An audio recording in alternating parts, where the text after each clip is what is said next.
glory. That's what blessings upon me. And that's how I mean I give him the glory. I'm delighted.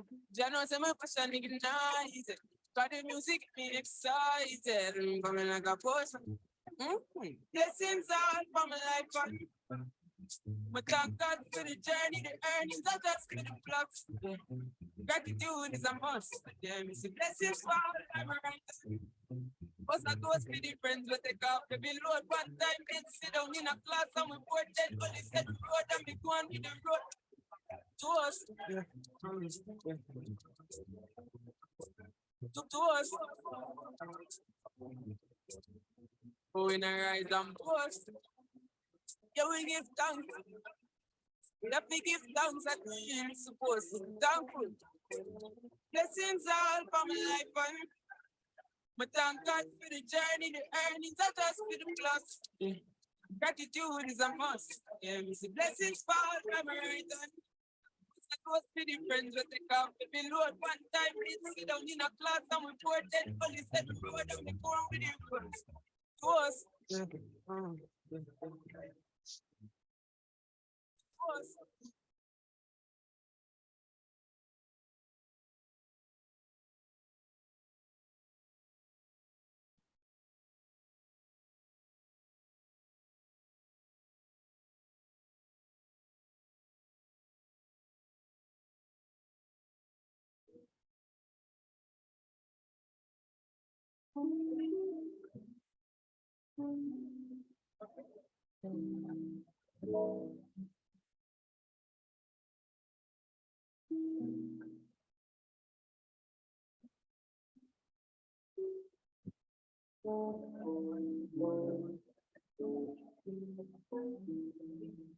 Oh, since my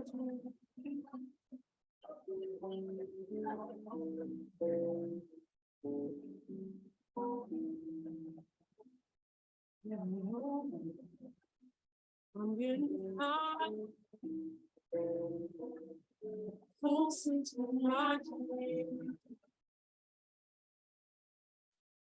I'm getting higher, feeling my scream. Sometimes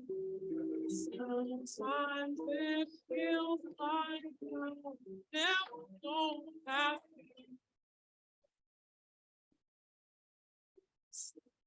sometimes it feels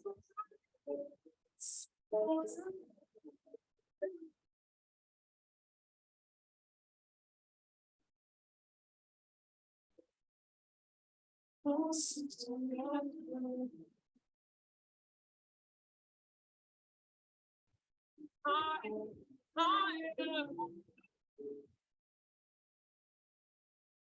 I can time you just have to let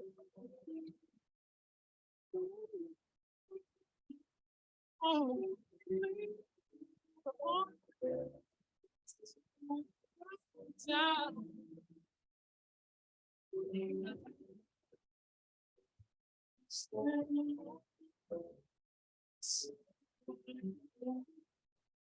Closer to my dream. Feel it on.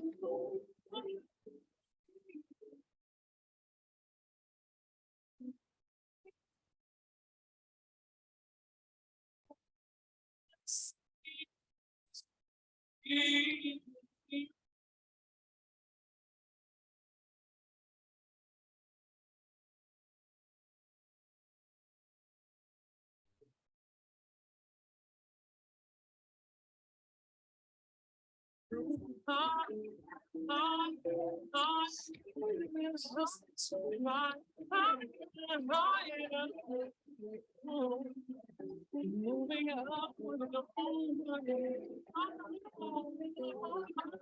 she's on my side. So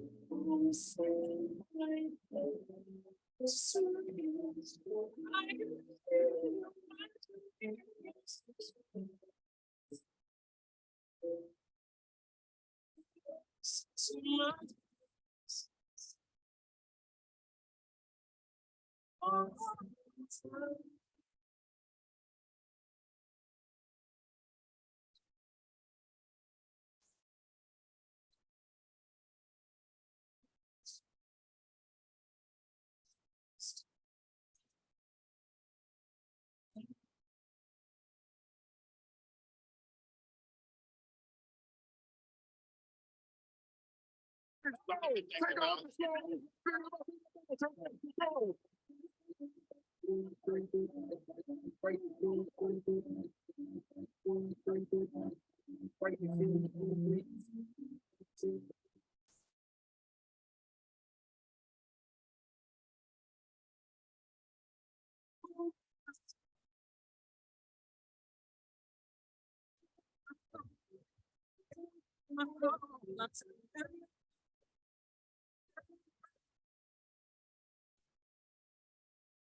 just try. They work me so damn hard. Work like nothing, not that bad. They work my nerves, that's why I cannot sleep at night. I'm motivation, a new foundation, yeah. And I'm on a new vibration. I'm building my own foundation, yeah. Oh, baby, baby. My soul. You won't break my soul. You won't break my soul. You won't break my soul. Like this is fine. I'm every Friday.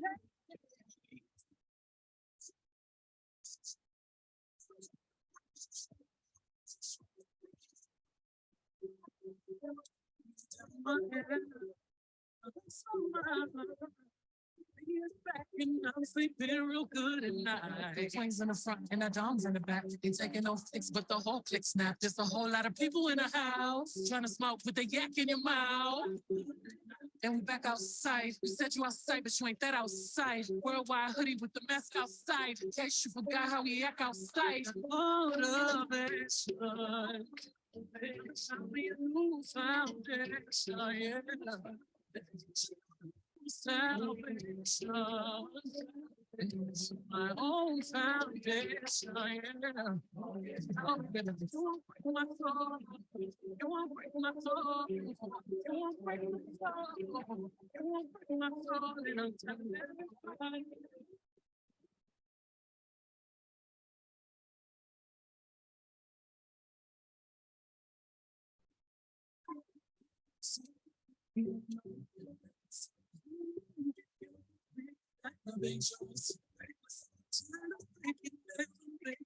We all know it's just justify love. We go round and circles, but you love. We go up and down, ups and downs, but you love. I'm looking for something that's inside.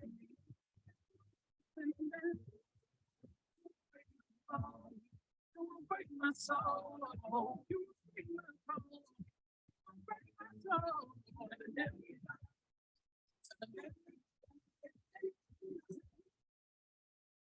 Everybody, you won't break my soul. You won't break my soul.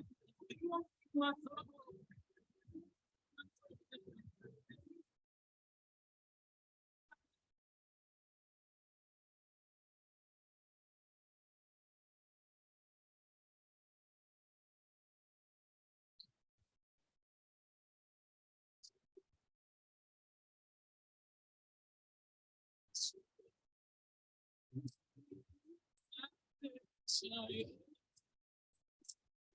Salvation, and I'm gonna build my own foundation. Yeah.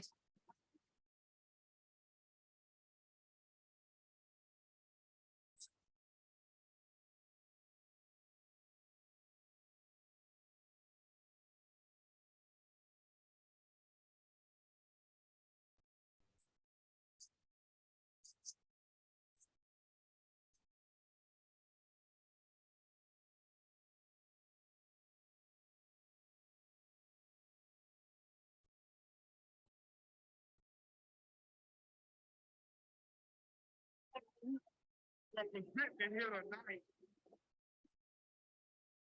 Amen, amen.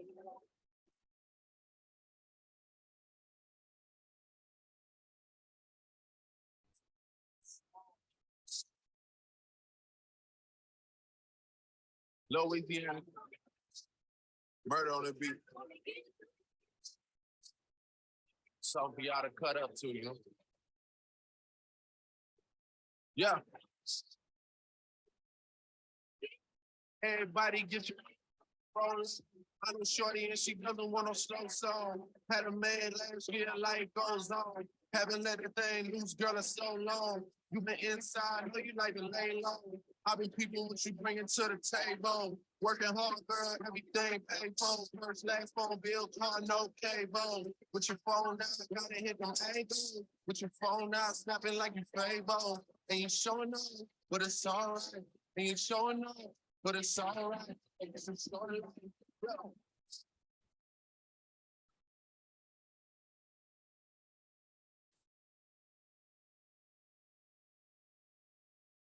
That's a real one in your reflection. Without a follow, without a mission, you really piping up on these. You gotta be nice for what to these. I understand. You got 100 bands, you got a baby bands, you got some bad friends. High school pics, you was even bad then. You ain't stressing off no lover in the past tense. You already had it there. Work at 8 a.m., finish round 5. All down, you don't see them outside. Yeah, they don't really be the same offline. You know, dog days, you know, hard times, doing overtime for the last month. Saturday, call the girls, get them gassed up. Gotta hit the club, gotta make that jump. Gotta hit the club like you hit them aims. With your phone out, snapping like you Fable. And you're showing off, but it's all right. And you're showing off, but it's all right. It's a joy life. Peace.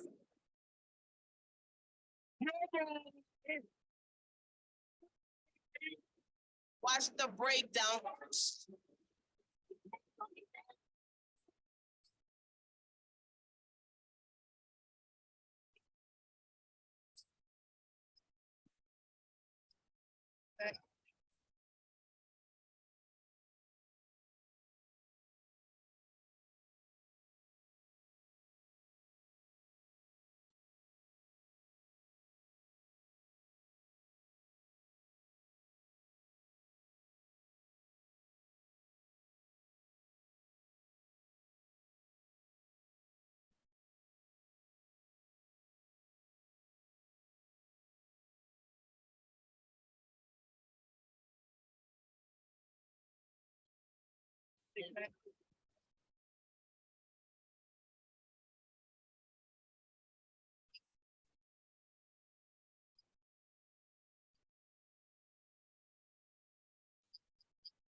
That's a reflection.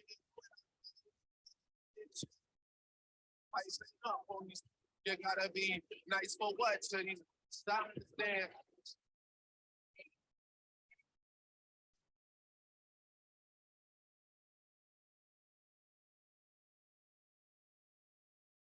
They hit the club like you hit them angles.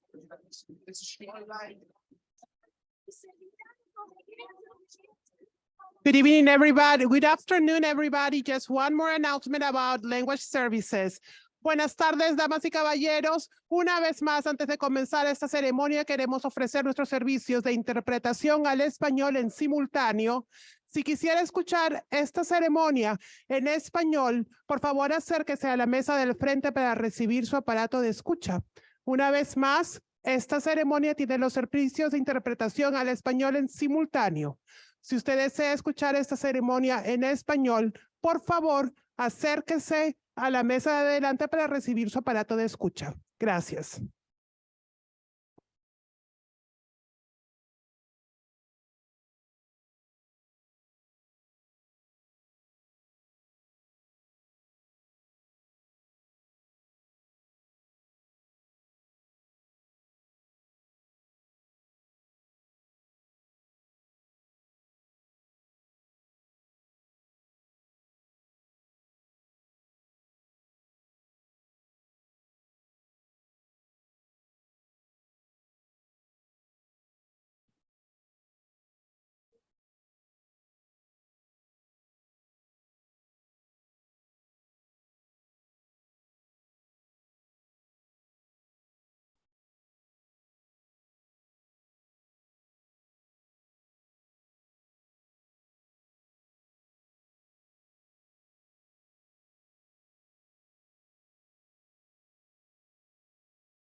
I want to put my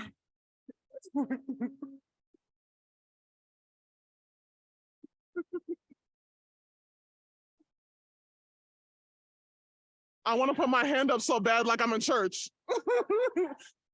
It's all right. All right, y'all. Welcome 2023 graduates to the Department of Counseling graduation.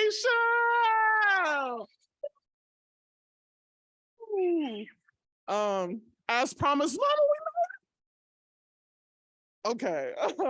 But on a serious note, on a serious note, in the last couple months, I've been reflecting on the career theory of planned happenstance. It asks you to focus less on having specific plans for your future and more about finding opportunities in unplanned events.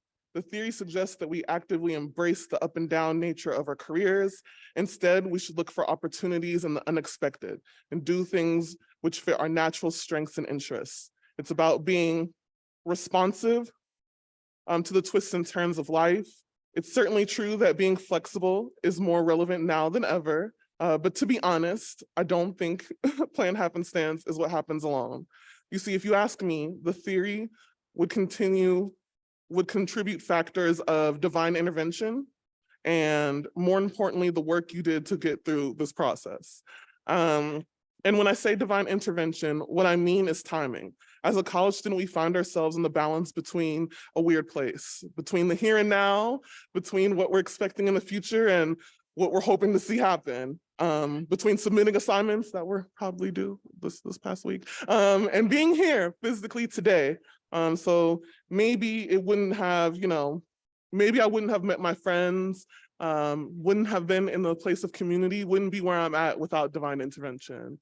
So when I was writing the speech, at this point, I was thinking about Aya, and I was thinking about Snoop Dogg, reminding myself that I want to thank me, just real fast, real quick, that to acknowledge the hard work that we put into this program and all that we did, because the work we've done is a part of us. We clawed, we scraped, we pushed past the senioritis to get to where we are at this point. You didn't just end up here, you worked for it. You believed in you. You worked hard on assignments. During the final semester of this program, you worked a job, you worked an internship, you worked towards your licensure. you did your schoolwork, you were a sister, you were a brother, you were an auntie, you were a cousin, you were a friend, all while simultaneously being a part of this program. And so as we're thinking and reflecting on the day, really trying to figure out, is this real? Did we make it? Look around and know that it's true. So I just want to say real fast, congratulations. I'm happy to have done this process with all of you and, see you at karaoke in 2 weeks. Just kidding. Thank you all so much. Oh. And let me act like I'll help work on the program. And up next is Dr. Saporic, who will be giving our departmental chair address.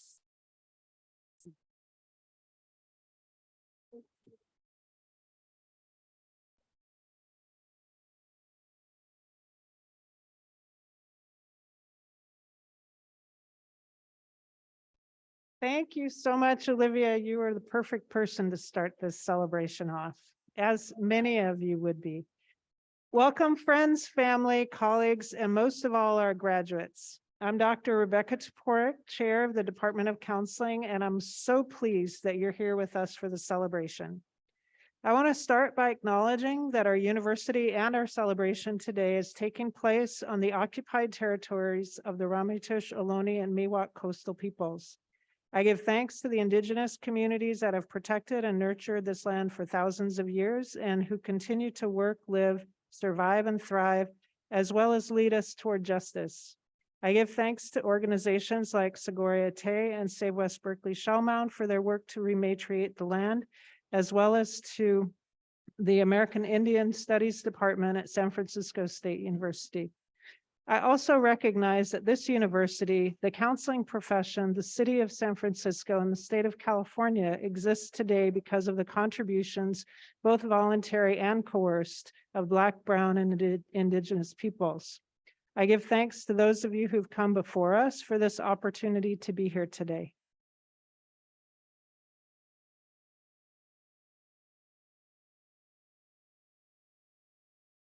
And now today, as we look around, we see the fruits of so many people who've contributed to this celebration. I'd like to start by thanking the crew of students, staff, and faculty who've worked for months to put this celebration together. Could the graduation committee and volunteers please wave?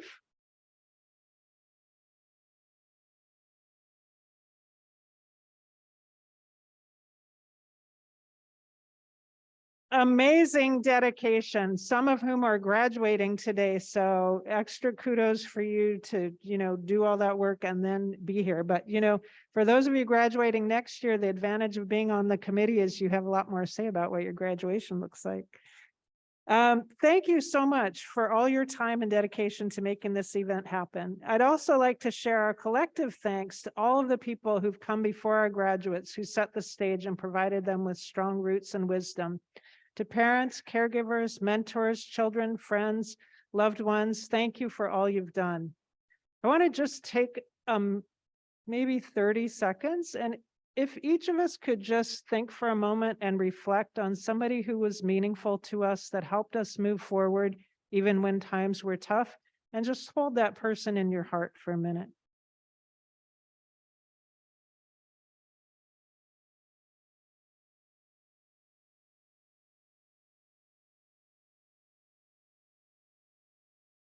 Thank you. And I appreciate that they're joining us here today in spirit. Graduates, you've done truly amazing things individually and collectively. I started trying to count up the numbers of hours that you committed to the community through internship, and I gave up. Math was not the direction I went. I think it's somewhere over 100,000 hours collectively.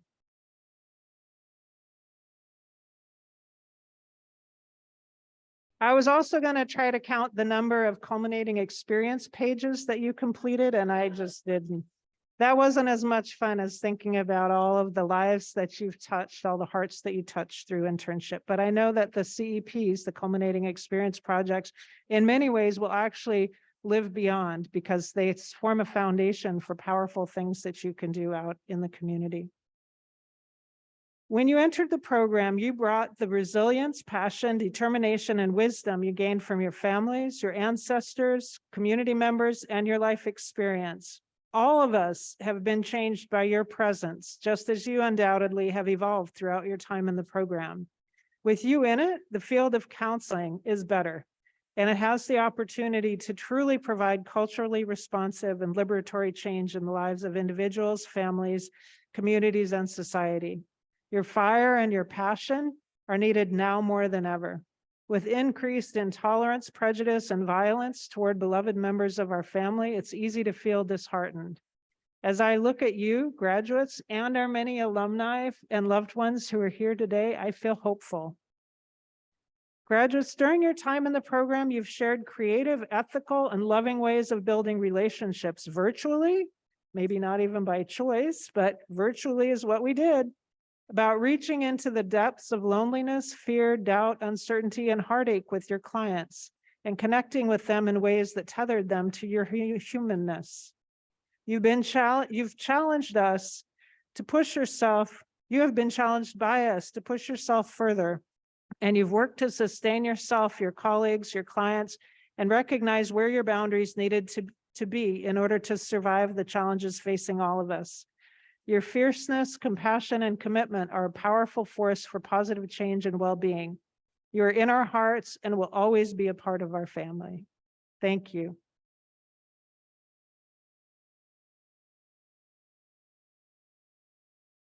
And now I have the great honor, to introduce an esteemed member of our alumni family. This year's commencement speaker, Dr. Brian Rojas-Arus, who was also a student in our program, a beloved student of mine. Dr. Rojas-Arus is a bilingual, bicultural Afro-Latino immigrant of Costa Rican and Panamanian descent. He spent his teenage years in the Bay Area in California, where he became a community organizer and dream activist. He received his BA in psychology from San Jose State University, earned his master's in counseling in marriage, family, and child therapy with a dual emphasis in college counseling at San Francisco State University. He received his doctorate in counseling psychology with a specialization in Spanish language, psychological services, and research at the University of Oregon.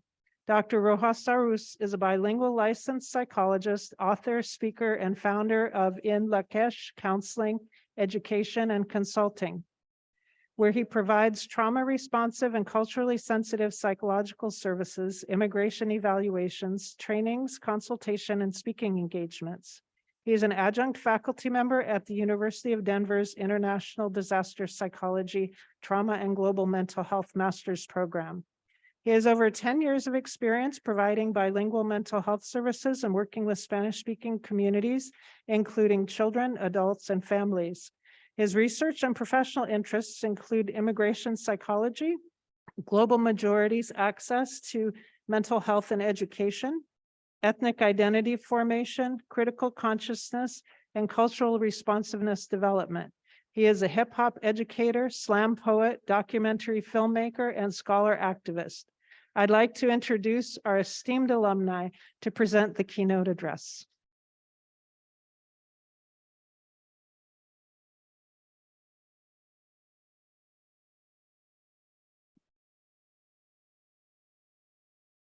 All right. They told me to take about 20 to 25 minutes, which means don't start the timer yet. First and foremost, congratulations, class of 2023. Let's make some noise for them.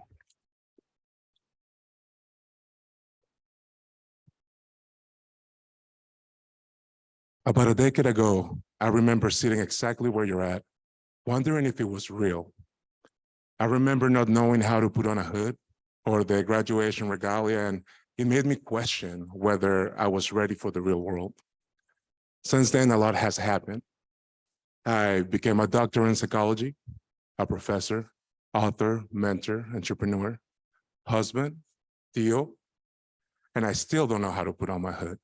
So, you know, some things don't change. I am humbled to be here today. It is wonderful to see the beauty of the culmination of sleepless nights, sacrifice, and doing what very few people are willing to do for the betterment of our community. The way many of you started this program was not what any of you envisioned graduate education would look like. The last few years have been full of loss, pain, and struggle. We survived the pandemic, an never-ending parade of Zoom links for meetings and classes, and some of us even got comfortable and started doing Rona formal, business on top, pajamas on bottom. Most importantly, we were reminded of the perseverance, connection, and our ability to resist. We showed up for each other in ways that we never had to before. He gave us a chance also to show up for ourselves, maybe in ways that we were never given permission to prior. We learned that when we had nothing at all, when the only thing we had left was to hold on to was hope, that it is what happens in these hallways that was most important. It was educators, storytellers, healers, and visionaries that held us together when no one else could.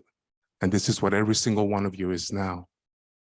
I want you to think about what today means to you, your family, and your community. Some of you are first-generation college students. Others are the kids of immigrants or immigrants yourselves.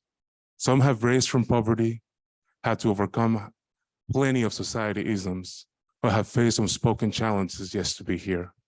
Let's show y'all some love today.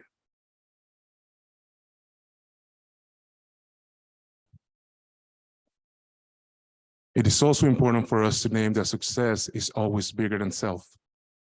I am because we are.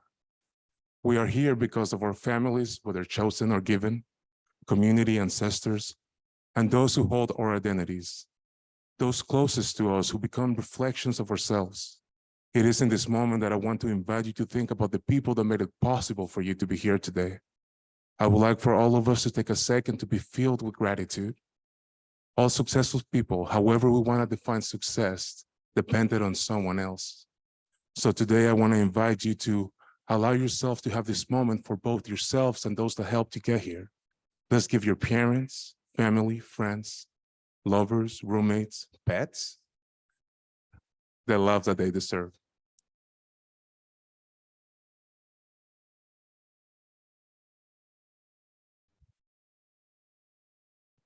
It is with that interconnectedness to the past, present, and future, to the humanity to ourselves, to the humanity of others, that I want to invite you to do a little call and response. So I'm going to have you all repeat after me. We're going to do a poem that comes from Mayan tradition, in which we celebrate being a part of one another, part of a bigger whole. So please repeat after me. Can we change the slide? I don't know if folks are going to be able to read this, but we'll try it anyway. It says, en la kesh alakin, tú eres mi otro yo. You are my other me. Si te hago daño a ti, if I do harm to you, me hago daño a mí mismo. I do harm to myself. Si te amo y respeto, if I love and respect you, me amo y respeto yo. I love and respect myself. In Lakesh. All right, stop repeating everything I say, because otherwise my 20 minutes are going to be gone real quick. So that's the end of that. So I want you to take today as an opportunity to be present, to try to enjoy this moment. I invite you to be fully here with your loved ones, with the ones we're celebrating, with the ones that made it possible for us to celebrate. Bring awareness to what is here right now, awareness to your heart, to your mind, and above all, to all the love that makes each of us possible. Dive into the pride, accomplishment, hard work, joy, and gratitude that fills this place today. And we just hold that.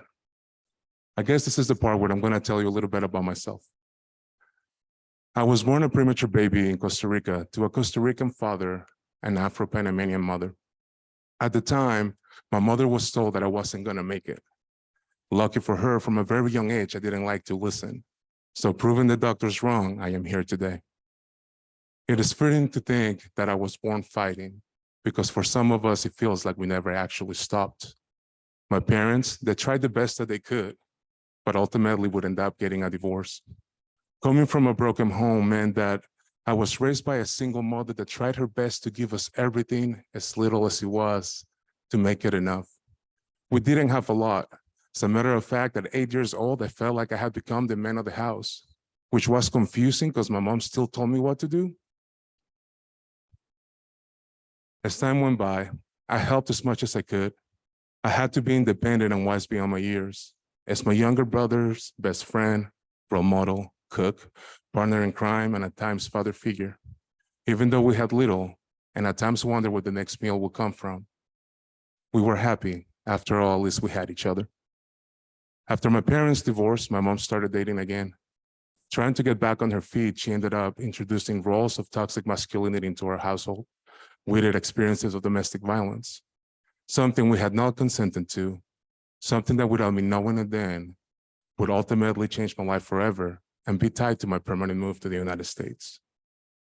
At 13 years old, I didn't know how, but I knew I needed to help.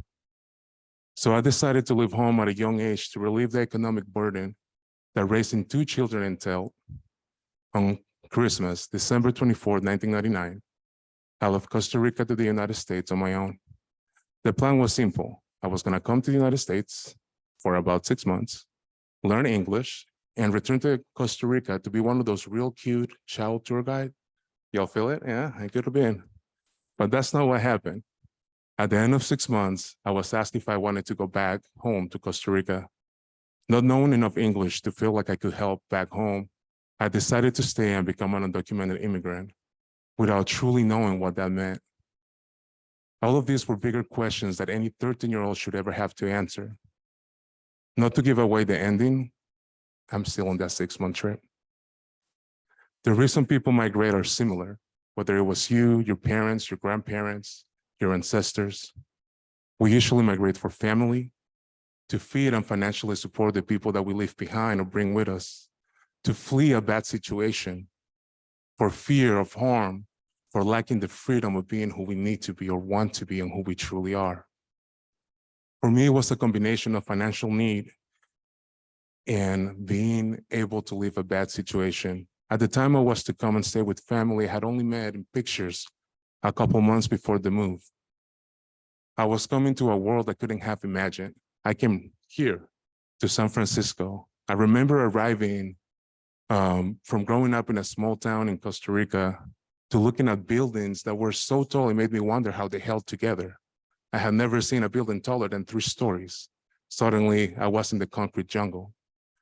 I also remember for the first time in my life seeing trees without leaves and asking my aunt, Tia, do y'all know how to take care of trees out here? Internally, freaking out that maybe they also didn't know how to take care of children. It was just the foretelling of the strange circumstances and the challenges that were yet to come. It also makes me think of my mother and what must have been happening for her to allow her 13-year-old son to go on a journey thousands of miles away without a clear return date. As the months passed, I did learn English, but I also learned to get in a lot of trouble. I had to quickly learn Bay Area street politics, what it meant to live in the shadows as an undocumented person, and the many times conflicting, contradicting, and complex upbringing of a bicultural individual, ni de aquí, ni de allá. I think all of this made me angry. It made me an angry young man, and I found myself of self-destruction. Because of this, like a burden that needed to be shared with other folks, I went from one aunt's house to the next. I was hurting and making the wrong decisions, but I was still a good kid in a bad situation. Regardless of my capacity, I never saw myself as a scholar. As my peers were getting ready to graduate high school, many of them were getting news of colleges. I didn't care. My school counselor had told me that college was not for everyone and that I didn't need to worry about it. So I believed her. Thankfully, just weeks before high school graduation, I ran into someone that came from my neighborhood that looked like me, who told me that I could go to junior college. And I think that was the permission I needed to make it there. At 18, I was an unlikely college student, a first-generation undocumented Afro-Latino immigrant who lacked both the cultural and economic capital to be successful in academia.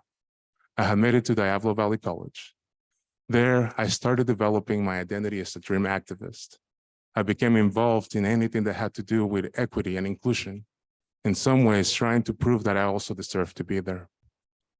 I transferred to San Jose State, where I became extremely busy and involved. I wanted so bad to be a student, even though I truly didn't know what it was. I figured if I fake it till you make it, but constantly in fear that I was gonna be found out undocumented, found out not good enough, or found out unworthy of the opportunities that I was being given. All I wanted to do was be a student. Funny enough, because 2 years prior, I had never set foot on a college campus. I didn't know what a college student actually looked like. What I knew is that it couldn't possibly be me. I was not the image of a scholar. In 2010, as I was getting ready to graduate, I remember feeling defeated, sad. I had done all the things. I had been good. I had gotten the grades, but I continued to have a lot of uncertainty in my life. I felt angry, and I decided that maybe it was time for me to go back home. At least back there, I could be me. Before doing that, I gave myself one last chance, and that chance was applying to this program. I figured if I got in, it would buy me time for something good to happen. If I didn't get in, then I would save money, buy a car, and go back to Costa Rica, right? Like it was a win-win situation in my mind. Luckily, April 2012, I was accepted to San Francisco State counseling program. July of that same year, I got news that my green card would be approved. 6 days later, Obama signed DACA passed DACA. We was here in this program that I had my first mentors, got nurtured as a scholar and a healer, and was able to continue to a doctoral program. When I moved to Eugene, Oregon, from the Bay Area, I felt the color of my skin in a way I had never done before. As 45 became president, I felt conflicted because I felt like I needed to be at the forefront supporting my community, supporting folks that were farther being marginalized. During my time in Eugene, I felt like I was letting my community down by not being out on the streets. Often when we think of activism, we think of the 18-year-old me, community organizing, holding a megaphone, trying to be as loud as possible, hoping to not get arrested so you could make it on time to the next demonstration. However, education showed me that I had so much more to give and that activism could look like different things. Activism was staying in my program and getting a PhD. By doing that, I got to tell stories that were often ignored. I got to create counter narratives that no longer made undocumented students the victims of the story, but instead the protagonists in it. Activism was trusting others folks will be able to take your space and continue to do the work. Activism is getting a master's degree in counseling because mental health is a social justice issue. Along the way, I also had to decide what I was not willing to give up for a degree. Systems will try to change you. They will try to mold you and transform you in the guise of fitting in. Everything we touch, we change. Everything we change changes us. Octavia Butler. As a doctoral student, I was told that my work was not traditional enough, that I should stay in my lane and learn to do traditions of academia. I disagreed. I thought that academia had a hard time understanding what I wanted to do, what I wanted to say. It wasn't about me learning their language. I was already bilingual. What I needed was to challenge academia to teach them to communicate with those of us that it was never made for, to learn a new narrative, and to change the same traditions that we're so stubbornly holding on to. The things I was told not to do are the things that make it possible for me to be here today. It was the parts of my work that were different and special, the things that I did with and for my community when I was told not to. I graduated with my PhD in counseling psychology in 2021.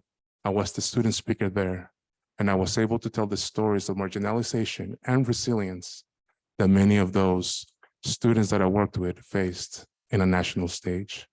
Academia and society are constantly defining us out.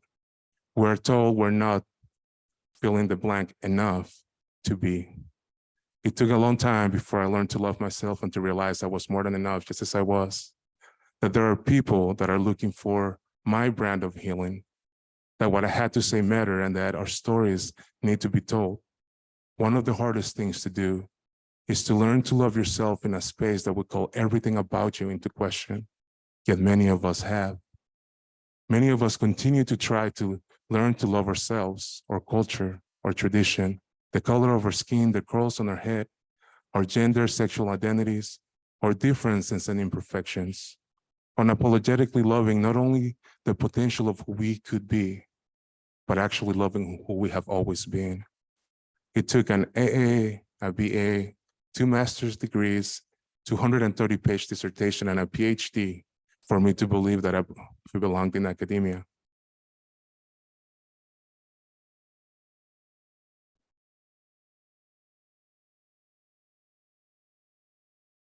It took so much more love and patience to learn I didn't need any of that to be more than enough and make a difference in my community.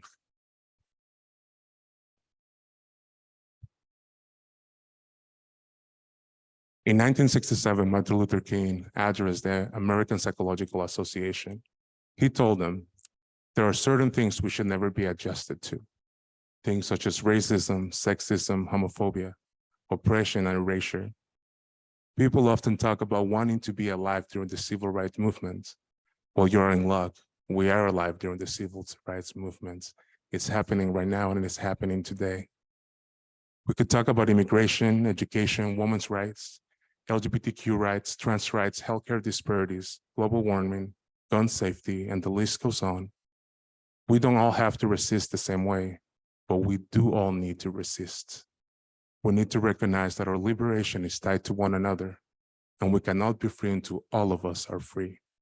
In closing, now as I think back on that scared 8-year-old, that 12-year-old who had to witness the hurt of his own mother, the self-sacrifice that she took that I would never understand, the petrified 13-year-old who today would have ended up in a cage as an unaccompanied minor, the 18-year-old who never felt like he belonged, the 25-year-old who persisted even if he couldn't envision a positive outcome, the 30-year-old who was able to be strong enough to ask for help, and the scholar who refused to give parts of himself in exchange for a degree.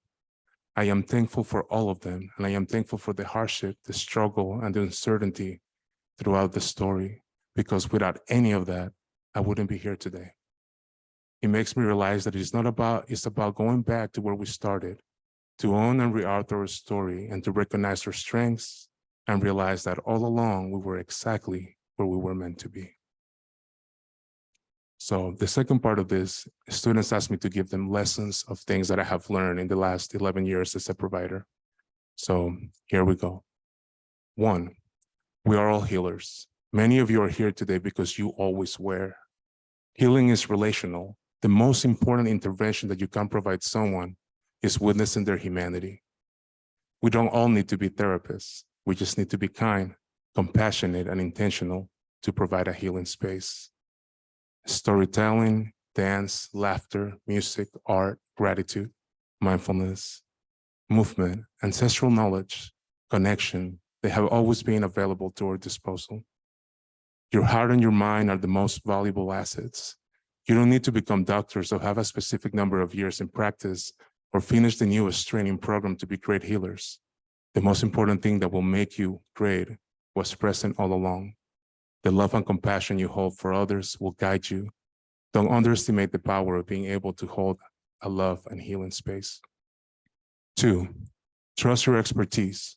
Value what you know, but stay humble enough to keep learning. Regardless of where it came from, your community or academia, value your knowledge. This is the beginning of the rest of your life as learners, not the end. Keep curious and keep growing.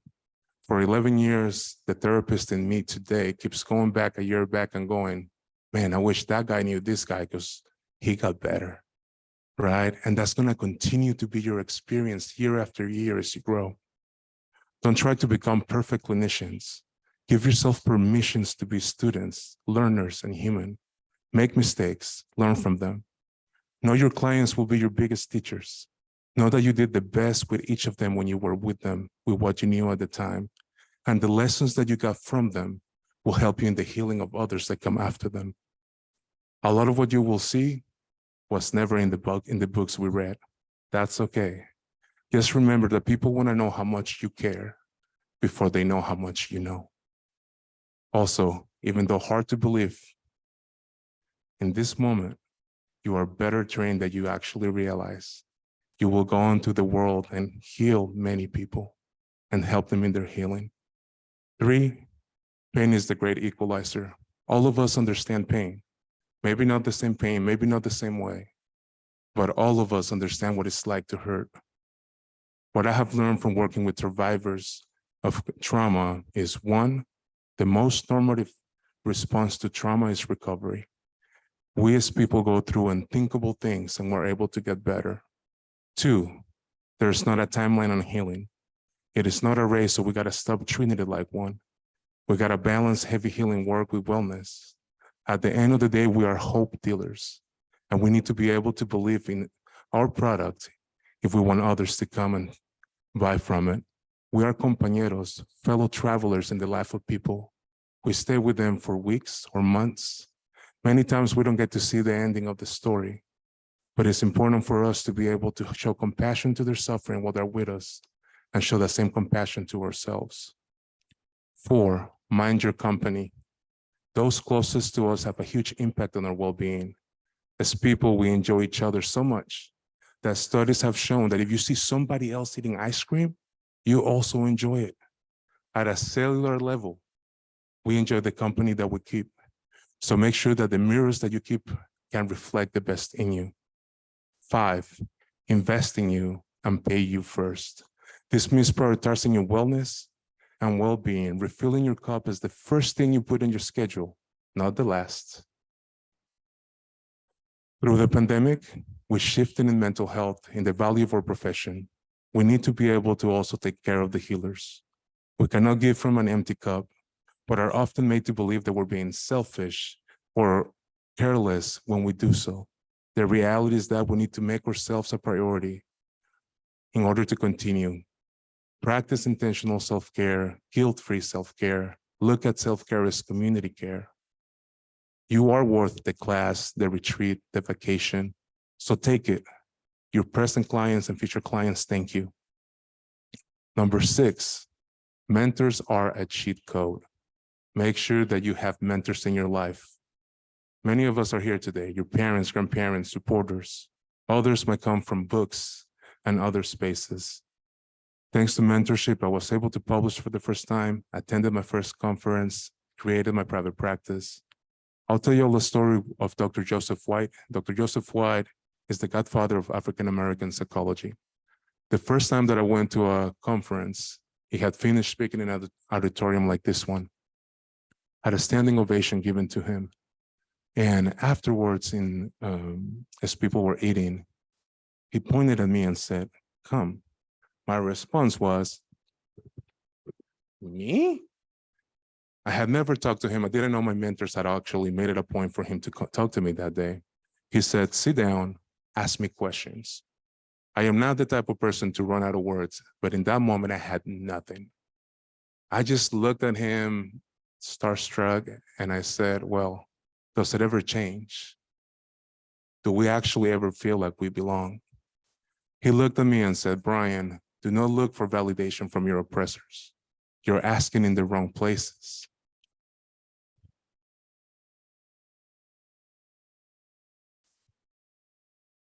Ask your family, your community, and your ancestors what it means for you to be where you're at today. He grabbed a napkin, wrote down 10 schools on it, told me I was going to apply to them, that one day I would become a psychologist and do great work for my people. In my mind, I said, yeah, right, I'm never going to school after my master's program. And I mean, sure, you're famous, but what do you know about me? A year later, he made an announcement in an auditorium like this one saying, Brian is now the caboose of the Freedom Train, and he will be attending the University of Oregon, where he'll get his PhD in coming fall. You see, the Freedom Train is our ability to use our power, knowledge, and positionality for communal liberation. We can never pay it back. We can only pay it forward. Make sure you ride the Freedom Train.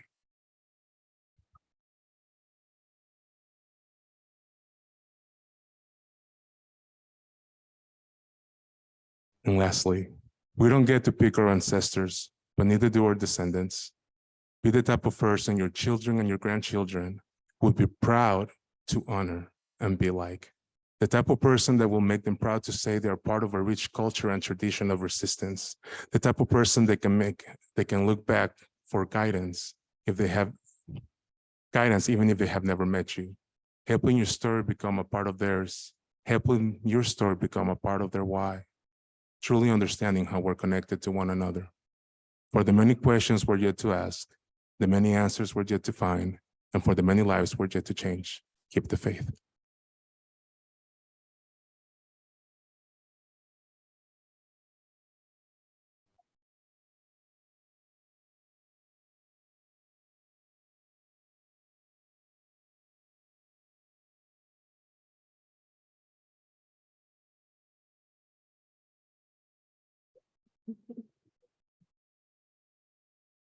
Wow.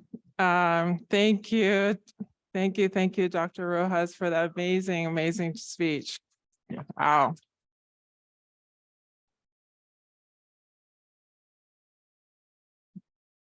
My name is Sandra Fitzgerald. I'm faculty with clinical mental health counseling. I will not be giving a speech following that, thank goodness.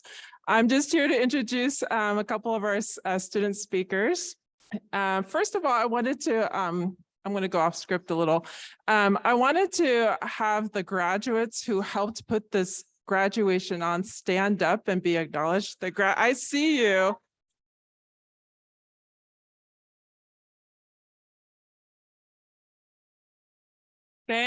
Yes.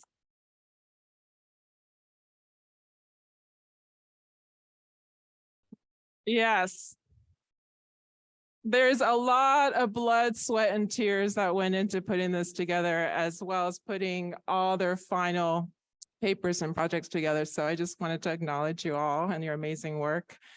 So I'm going to switch over to what I wanted to talk about. We have 2 student organizations in our counseling department. What was that? Oh, okay.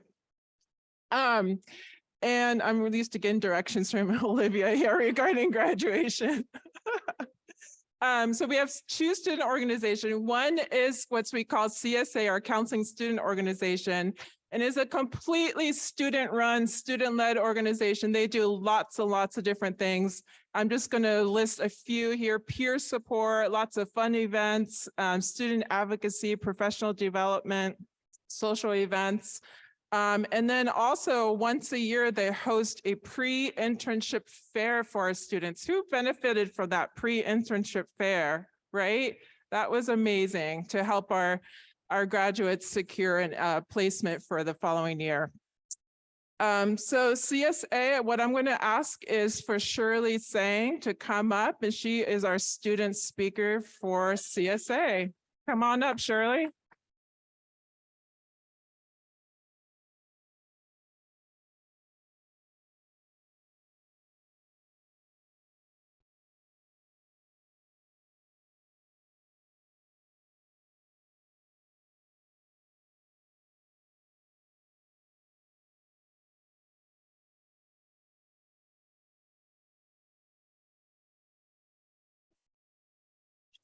Here a little.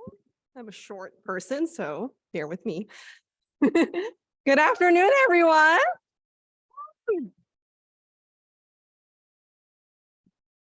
All right. First of all, congratulations to all of us who are sitting here today. Going through a counseling grad program is definitely not an easy task. So please give yourself a pat on your shoulder, everyone. I've been a CSA organizer throughout all my 3 years here in this graduate program. I really value building connections with others, which is what drew me into CSA in the first place. In the past few years, I've helped with hosting and outreaching for our events. Also, due to the pandemic, majority of our events were virtual. I want to say that it is definitely not always easy to try to form human connections remotely. And I'm sure that as many of us here who are providing or am still providing telehealth services to our clients can relate to this. This year, as we have gradually transitioned back into our classrooms, we were able to host a few in-person CSA mixers, and they had pretty great turnout rates. I'm glad to see that piece of human connection and community building is revitalizing. Aside from community building, there are other factors that have been sustaining me throughout my grad school journey. Self-discipline and time management are definitely the top two, and it's not always easy because there's always so much going on in our lives. Writing papers, doing projects, doing all the class readings, working at our internship sites, and not to also mention that many of us may have other obligations aside from our role as a counseling graduate student. I feel like I've been doing a lot in these past 3 years, but this year is really when I felt it, when I hear my colleagues, my instructors, and people around me saying, "What is Shirley not a part of?" It seems like her name pops up everywhere. In most cases, that is quite true. I do feel like I've been doing a lot, but these are all things that I really enjoy doing. And I always feel really appreciative for all these opportunities that I've countered throughout the years. I know I may be an overachiever by doing school, college, and career counseling, but also feel like that is what really provided me more exposure to the various needs in the field of counseling. I've learned a lot about what it truly means to be a counselor in education, whether it be K-12 or higher ed. I feel confident that I'm able to find a career that allows me to achieve my goals, which is working with students one-on-one, providing guidance and support, advocating for underrepresented populations, especially since I come from the background of being a BIPOC, low-income, first-generation college student. It really means a lot to me when so many of my students leave my appointment saying, "Thank you so much, this was really helpful." Before I entered the field of counseling, I was not fully aware of what counseling would entail, especially coming from an ethnic background where the importance of feelings and emotions are barely mentioned. 3 years ago, I've started this program with, I got no idea how I'm supposed to use all these counseling skills, micro skills in my conversations with my clients. But over time, I've confidently transformed into, I am now able to gain a firm grasp of my skills and incorporate them really smoothly into my counseling sessions. What makes me most proud of myself is being able to support others around me, even outside of my work. As both a counselor and an educator, I strive to continue providing advising services with a holistic approach and incorporate my best counseling practices into my work with my students. As someone who completed both their undergrad and also graduate studies at SF State, I am very grateful that with my new full-time position post-grad, I will be continuing to serve SF State students by providing them support and empowering them to advocate for their needs.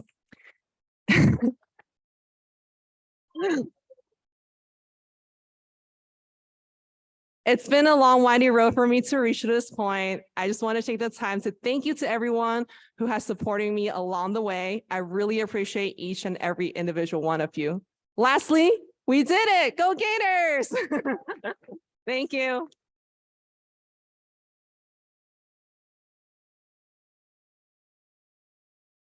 Thank you, Shirley. Oh, I got to put the mic up just a tad. Okay, I'm going to introduce our second student organization, which is brand new this year, absolutely brand new. It is our first generation or first gen CSA. The purpose of this organization is to provide academic, professional, and personal support and resources to our first gen graduate students in our department. And by providing such resources, this organization's aim is to prepare and support members as graduate counseling students and once graduated as counseling professionals. On behalf of the First Gen CSA organization, I'm happy to introduce and welcome Guadalupe Jimenez Martinez to the podium.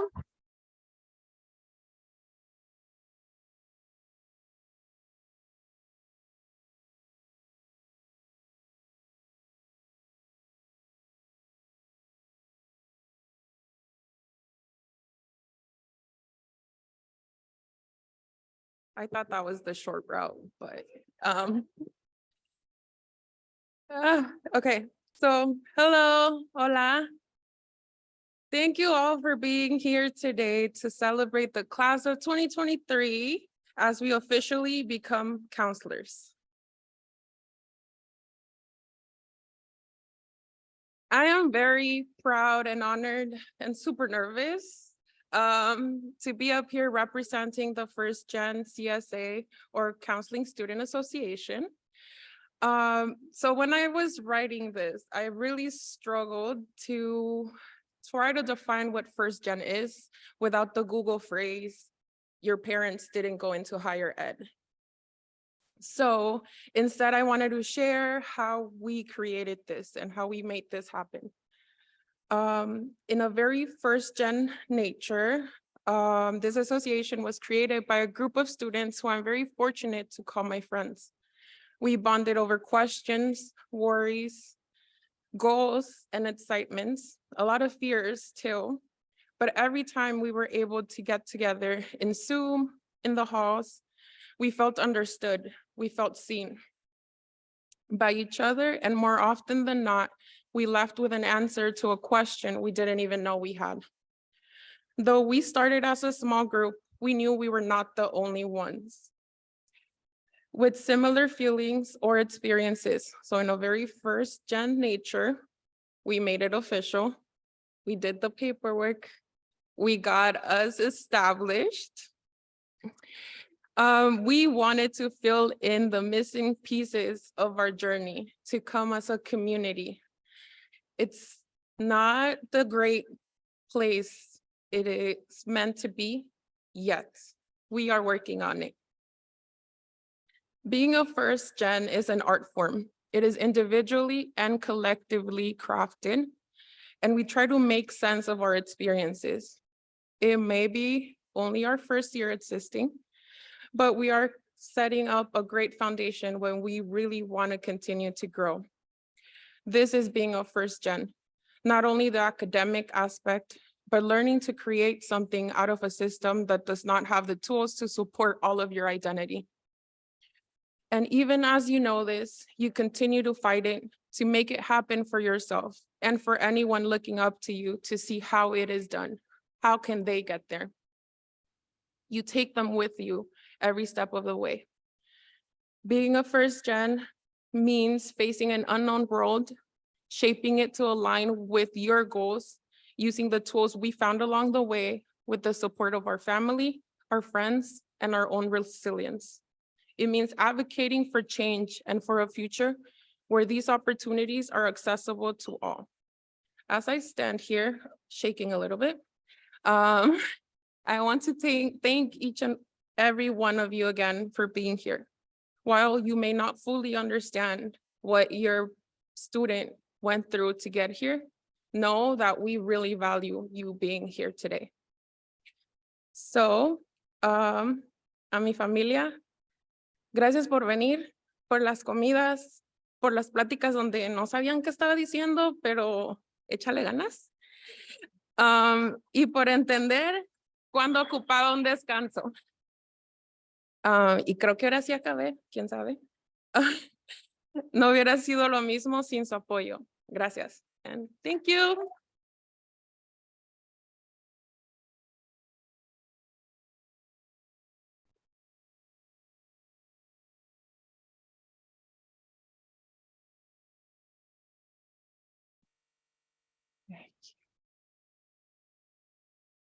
I am going to introduce our next set of student speakers by specialization. And so what I mean by specialization is this. So we have a larger counseling department, and our students are foundationally trained as counselors, but they also have a specialization.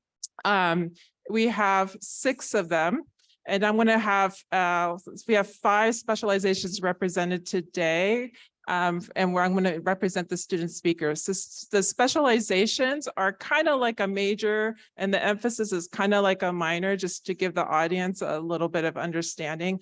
The specialization allows the students to take specialized courses and have an internship experience that differentiates them a little bit from just being a general counselor.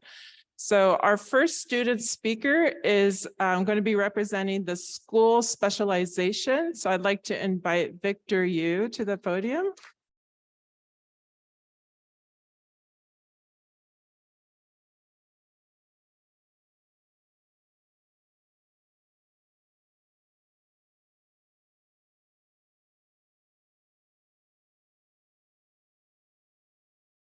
Ooh, happy Saturday, everybody. It's a beautiful San Francisco day. So first, I want to congratulate the entire graduating class of 2023 as we have persevered through Zoom school and balanced living in one of the most expensive places in the world. So congratulate yourselves.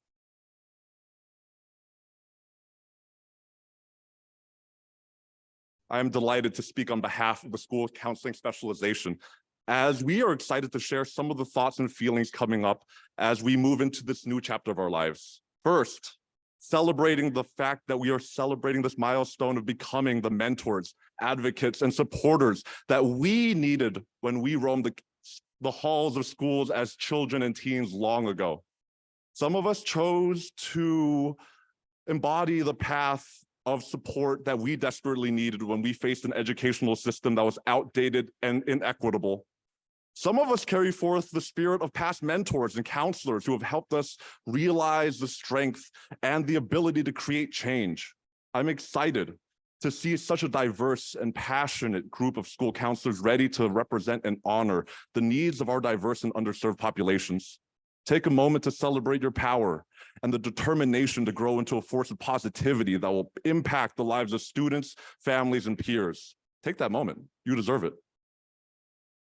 The second feeling is rooted in empowerment, as we are ready to stand up to the systems of oppression and assist our students in developing the tools to seek and define success for themselves. Our work allows us the opportunity to help students, families, and peers expand their toolkits to challenge systemic racism, combat stigmas around mental health, and better understand themselves and how they want to make an impact in the world. My peers have heard me say this before, but schools are a mirror to our society, and they reflect the current feelings, the attitudes, and the systems of inequity. While sometimes they reflect the best parts of society, they can often reflect the acts of racism, sexism, homophobia, just to name a few factors that hold our students down. Coming into the space, we understand this work will not be simple or easy, because if it were, it'd already be done. Having experienced school without the adequate support can be daunting, but we today as graduate counseling students are ready to collaborate daily with parents, caregivers, teachers, administrators, and students to build bridges between everyone.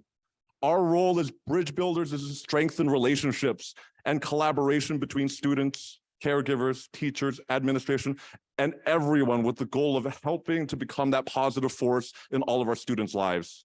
By building connection and understanding amongst the communities and students we serve, we can brighten the future by assisting students in becoming the passionate, intelligent, and empathetic leaders of tomorrow. Lastly, a reminder to all of you to take care of yourselves, as we are only as efficient as the energy, the mindset, and the perspectives that we bring into our schools and our practice. We know this work will have hard days, difficult conversations, frustrating interactions, but ultimately these interactions are what drives the changes in our students' lives.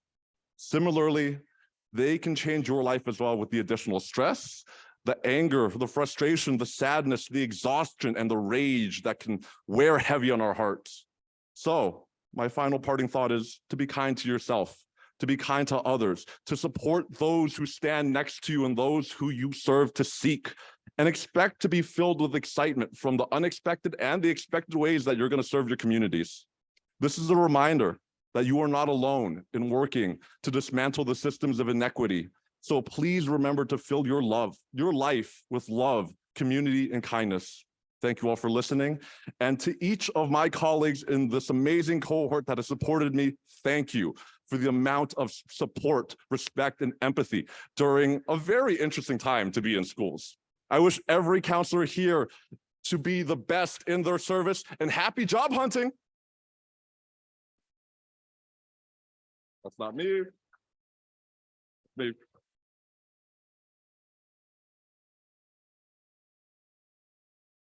Okay, for our next student speaker representing the college specialization, Jackie Avina Espadosa, if you can come up to the podium.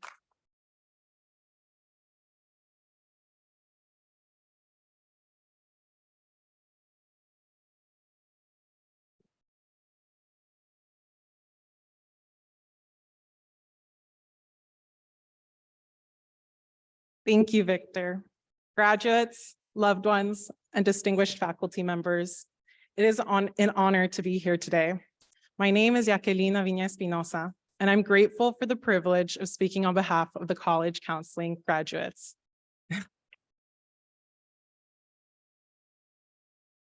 A community organizer that I look up to once said, "We open doors so others can walk through them." You may know her as Congresswoman Alexandria Ocasio-Cortez, who overcame immeasurable odds to become the youngest congresswoman in our country's history. We too have overcome immeasurable odds to be seated here today as graduates and as their supporters. And as we continue our work as educators and counselors, we too will open doors so others can walk through them. Today, we are making a commitment to serve, support, and advocate. By making this commitment, we honor our sacrifices and those that came before us to facilitate the pathway for those that come after us. When my family immigrated to this country, we were driven by a dream, the American dream. By immigrating, they opened the door so that their children could walk through it, and we did. I stand before you today as proof of that sacrifice and commitment to keep the door open for me. Para mi mamá y papá, nunca les podré agradecer todo lo que han hecho y siguen haciendo por mí, pero espero que sepan que valoro sus sacrificios y que ojalá les haga honor. As my journey continued, I was met with both open and closed doors, some of which required many hands to keep even slightly ajar. I would like to take this moment to thank the mentors, educators, faculty, and fellow first-gen professionals whose shoulders we stand upon. It is in gratitude of their work and sacrifices that we can be here today. Although we will be opening doors, it does not mean that the pathway will be without its challenges. It will have potholes and confusing side roads and will require constant work. But as college counselors, we will be there with a map to hold the door open and provide our students with directions. As we walk through these doors, I ask that you thank those who have held it open for you, for us, and that as we go our separate ways, we remember what drew us to this field and we use it to open doors so others can walk through them. Thank you, and congratulations to the class of 2023.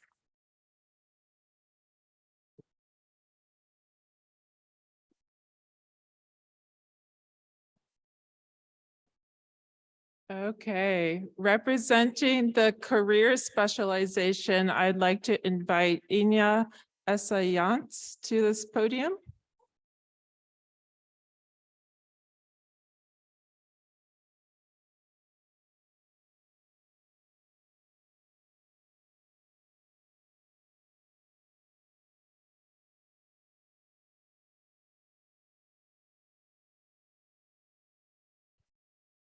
Wow.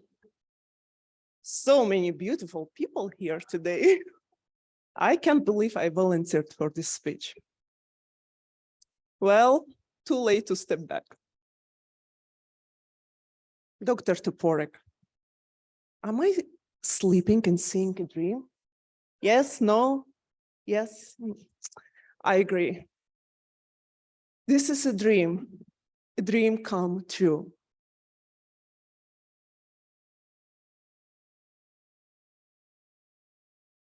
Hello, ladies and gentlemen. My name is Ina Essayant, and I'm from Armenia.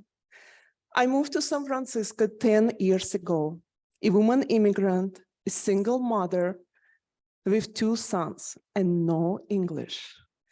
I spoke Russian and Armenian, but those languages weren't very helpful in my new home. I love people in San Francisco, and I wanted to communicate with them.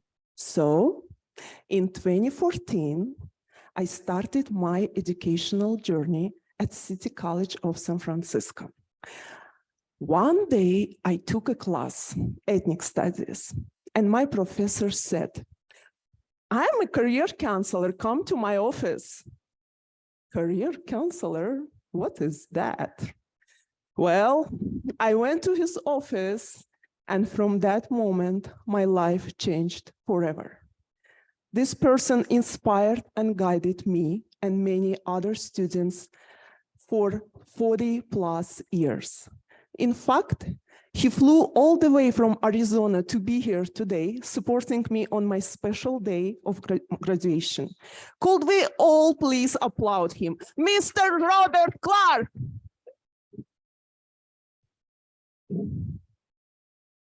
Thank you. After my time at City College, I transferred to San Francisco State, where I pursued a bachelor's degree in international relations and met wonderful people. Professor Ellis, Professor Machipuri, Professor Hooley, thank you for everything. Jennifer Erin, another wonderful counselor. I know you are in England now, but you are with me in spirit. Mr. Clark always said, I trust your instincts. So I trusted my instincts, and like many of my classmates, I decided to follow my counselor's footsteps. And I applied to the counseling program at SF State. What can I say? Thank you, Mr. Clark, for being my guiding GPS in this lifetime. You helped me to find the way to my real self.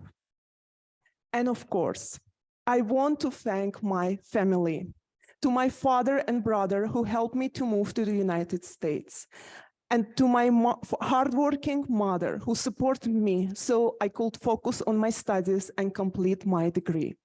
And to my wonderful sons. I love you guys. Sorry, I wasn't able to cook for you all the time because of the homework, but the good news, you learn how to cook for yourself and even for me. Thank you.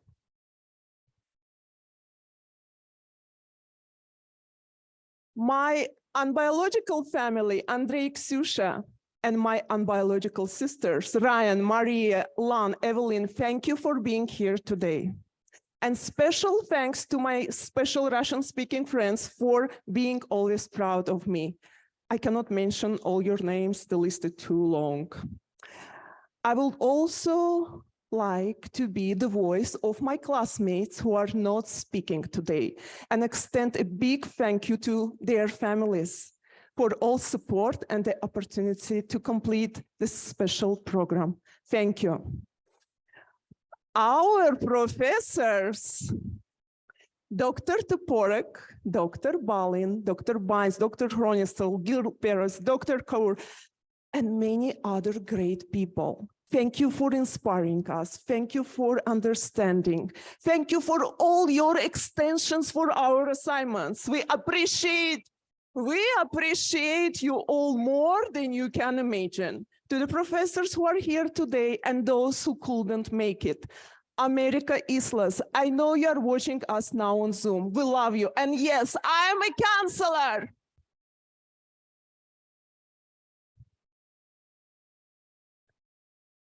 I also want to send big thanks to UC Berkeley Career Center, where I had the opportunity to intern during my second year. Andrew Green, Jennifer Rocklin, Karen Lynn, Heidi Yu, Shana, Giselle, thank you for an unforgettable experience. And of course, I must express my appreciation to my current supervisor, Corey Miller. She taught me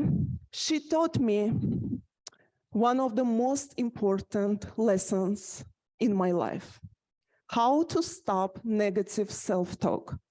It's actually very easy, and I will share with you.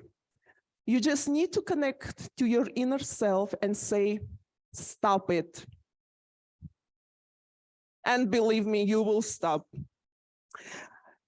So, my dear classmates, beautiful souls, I know we are not just classmates, we are a team. Think about how far we have come. It wasn't just figuring out our assignments together or working on group projects. It was much deeper. We supported each other through personal problems many times. Please don't be a stranger after today. Let's continue to support our students and community together. And lastly, my message to our beautiful guests. As I mentioned at the beginning, this is my dream. And I would like to ask all of you, what is your dream? And when you find the answer, I will tell you, go for it. Don't give up. You are more powerful than you think. Have your vision. Use your imagination. See it, feel it, smell it, manifest it. Then the most important thing, go for it. People say, strive to be the best version of yourself. But nobody explains, how do we know what is the best version of ourselves?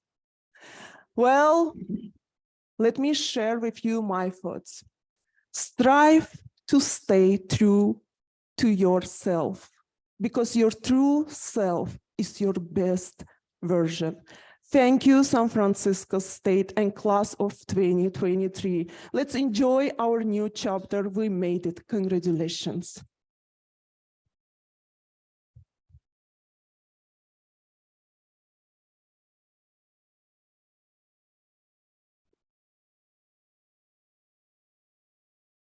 Okay, we have two more student speakers. And it's my pleasure to introduce the student speaker representing a clinical mental health counseling program, Christina Cabiles, to the stage.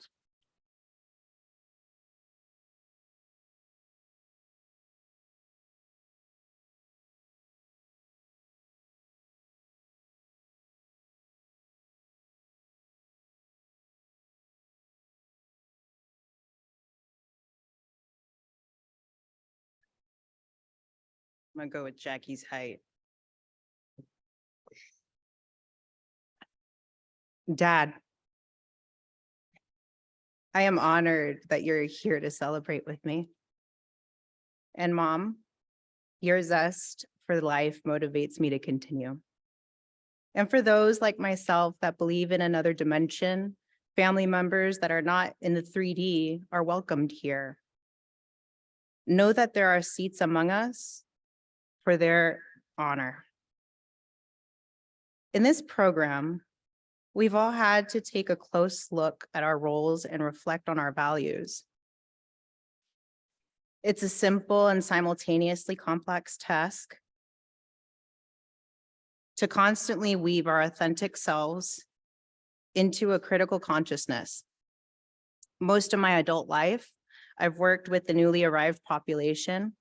And as an educator, I welcome the use of Spanglish and any blended languages, similar to how I welcome folks to walk into a space and just be. I learned from how folks live and feel. And I'm particularly committed to all that comes after the question, ¿Cómo andas? Because I genuinely care about how you're doing. Orgullosamente soy una hermana, which means I'm also a proud ate. For the word sister, one of my most important roles, and I can't help but to bring that into community. I'm thankful to my peers, supervisors, and professors for calling me in and calling me out, as it's been quite the gymnastics trying to juggle all that's required as a counselor. It has been a wild and a satisfying ride, upholding the university mission, Experiencia Docent, experience teaches, through collaboration, creation, and endless reflection for and with our clients. Thank you for bearing with us as the work requires sacrifice, often straining our relationships and even more challenging, reassessing and mending them as we move forward. My gratitude to each of you for being here and for supporting me and my peers in the ways that you do. It is not my unique experience to exist between the phrases, both and it depends. Though we show it differently, my classmates and I layer a lot of love into what we do. The Department of Counseling helps us do that by relentlessly reminding us of our commitment to ourselves, all the while practicing humility in places that are unfamiliar and new. San Francisco State University helped me share my voice in local, national, and international professional settings. And while I have the support it also took ganas. I recently recollected the origins of my commitment to community. A late elder shared her value of community through the practice of love. How did she measure this? She measured the level of belonging among a group of 4-year-olds at a lunch table in Fair Oaks. And we all showed up.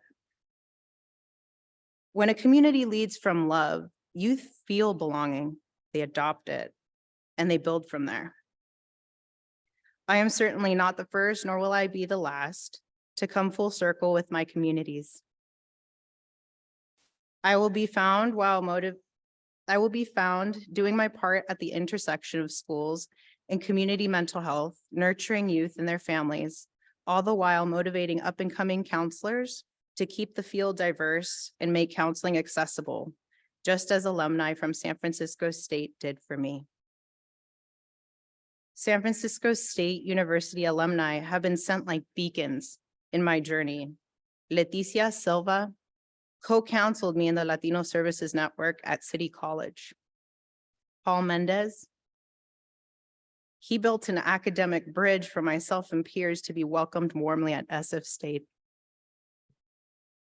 Adolfo Velasquez coached me to never lose my dancer identity.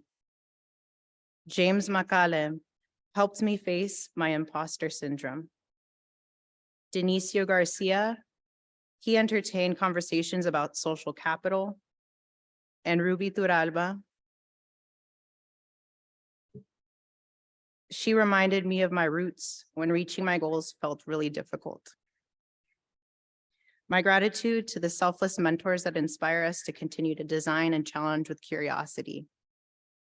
We have a special language in this department, and as modeled by our teachers, we also have an obligation to move differently in the world. I'll give you an example because sometimes it's a matter of word choice. In English, when someone passes, we respectfully say, "I'm sorry for your loss." And the equivalent sentiment in Spanish, it's "te acompaño en el sentimiento." In this spirit, we meet people where they are and join them in that space. While challenging, it's imperative that we make time for this step. Luckily, this message is reinforced by my other community spaces. In my dance training with Latin dance groups, we ground ourselves in all that happens is good, because even when it's painful, we lead together with intention, humility, and pride as we heal. In some way, we learned our roles and values from each of you. And it's helped us to be attuned to what's needed and where the gaps reside.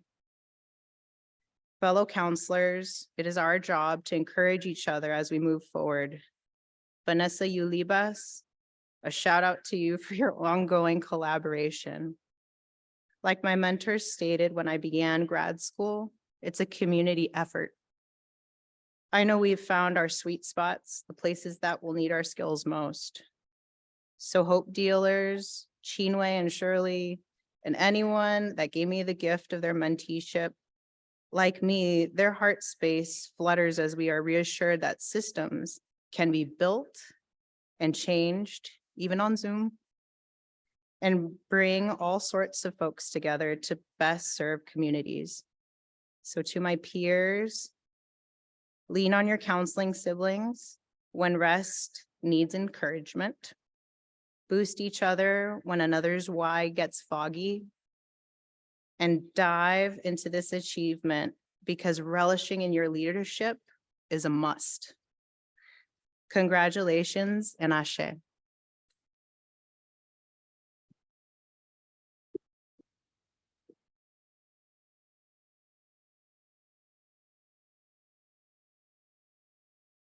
Thank you, Christina. And for our last speaker, representing the Marriage Family Therapy MFT specialization, I'd like to invite Aya Termanini to this podium.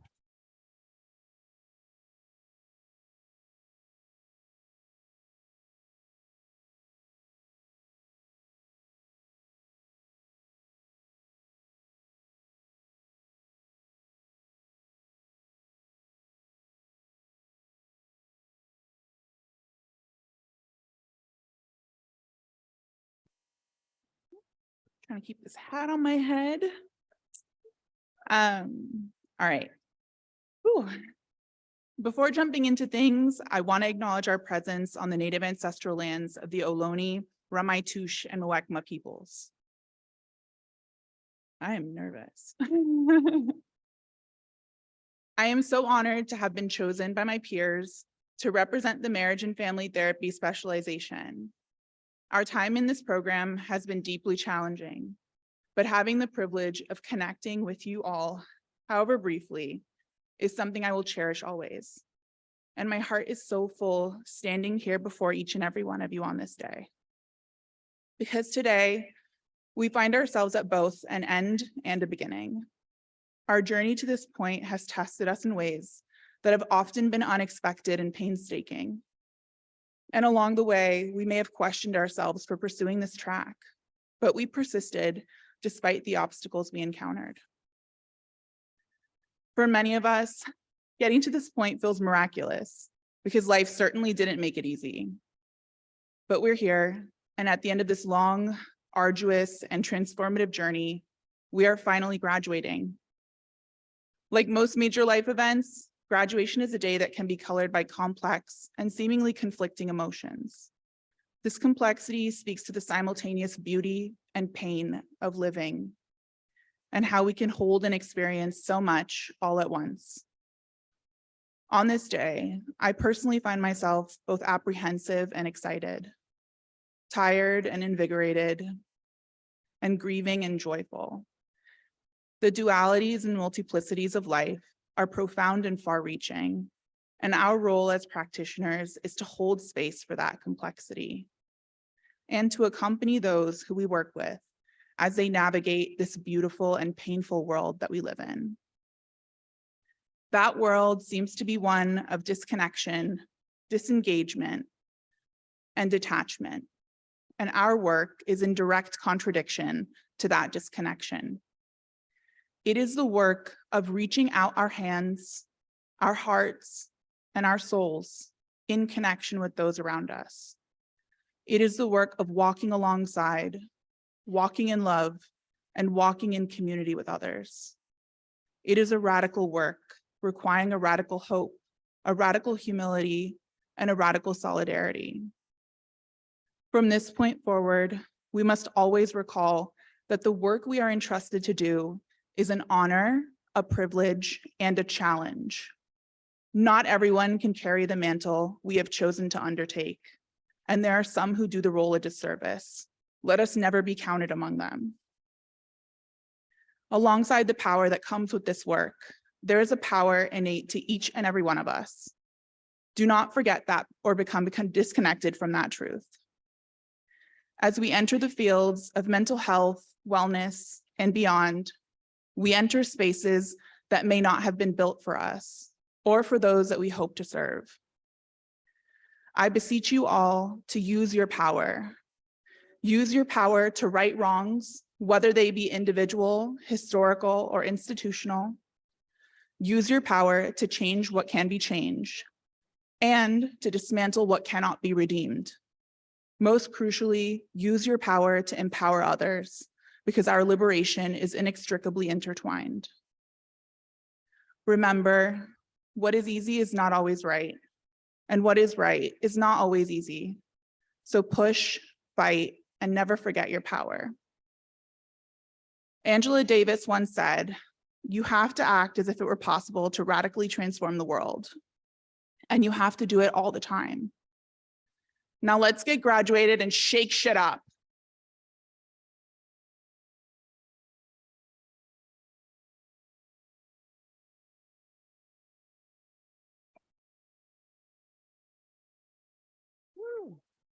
Let's give our student speakers another round of applause.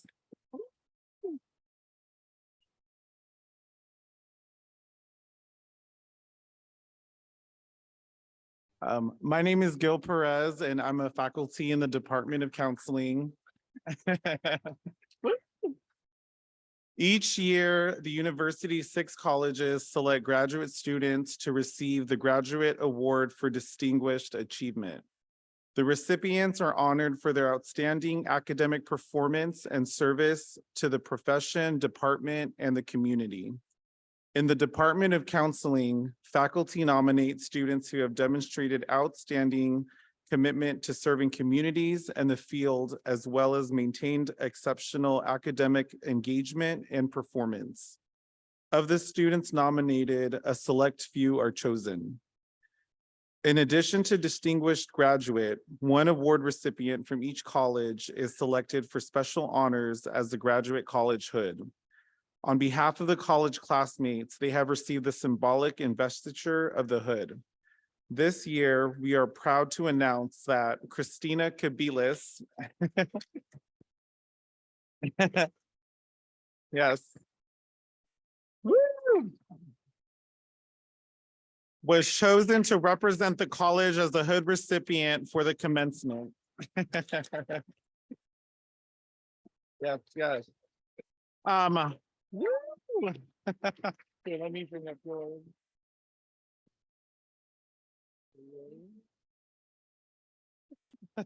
I'd also like to bring up the other distinguished graduates, Amelia Arifin,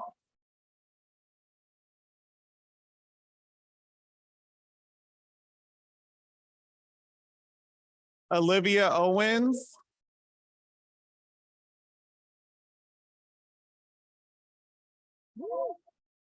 and Grace Young.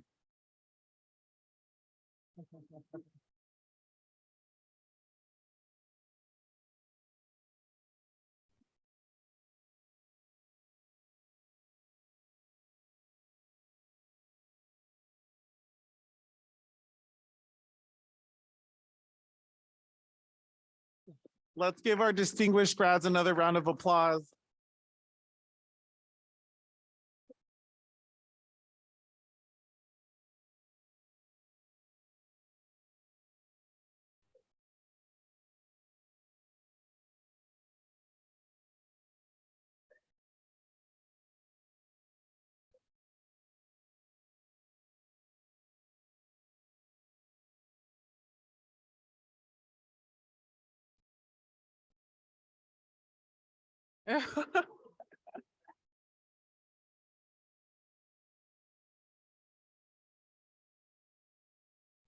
Okay, this is the time when we get to acknowledge one of my colleagues. It's a surprise for Professor of the Year.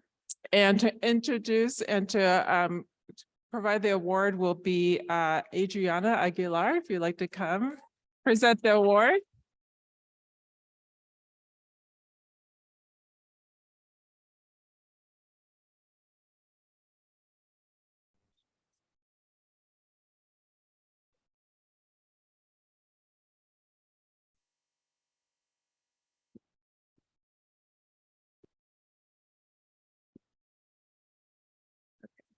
Hello, everyone. Nice to see you. Congratulations to class of 2023. We just finished our Master of Science in Counseling, y'all. Props to y'all. Like we said, my name is Adriana Aguilar. Shout out to my family and friends who are here. Where is my speech? One second.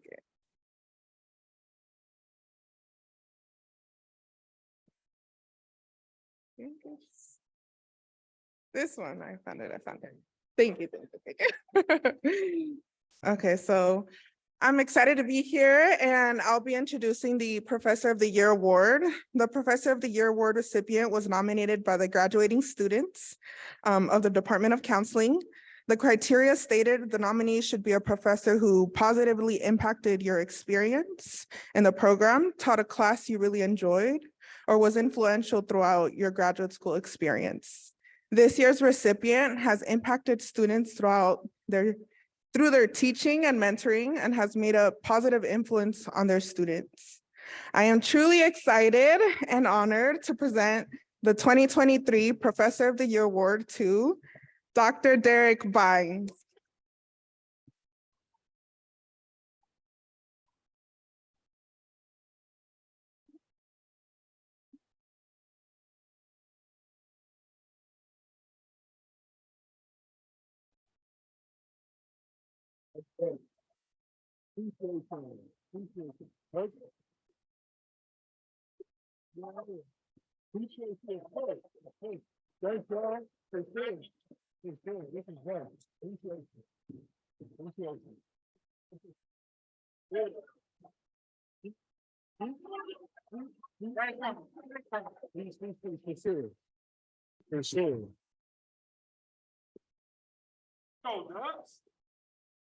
Yeah.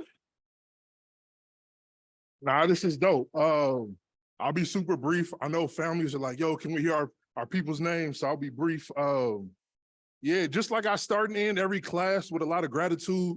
Appreciate y'all, right? You know, if you enjoy the class with me, that means you were open to the learning process, to being super vulnerable in class. I ask a lot of y'all, you know, and showing up each week. So appreciate y'all. Make sure I get y'all a non-SFSU email. So if I need a guest speaker, make sure you respond to my emails and all of that good jazz. But yeah, appreciate y'all. And you know, looking forward to keep celebrating with y'all. Appreciate you.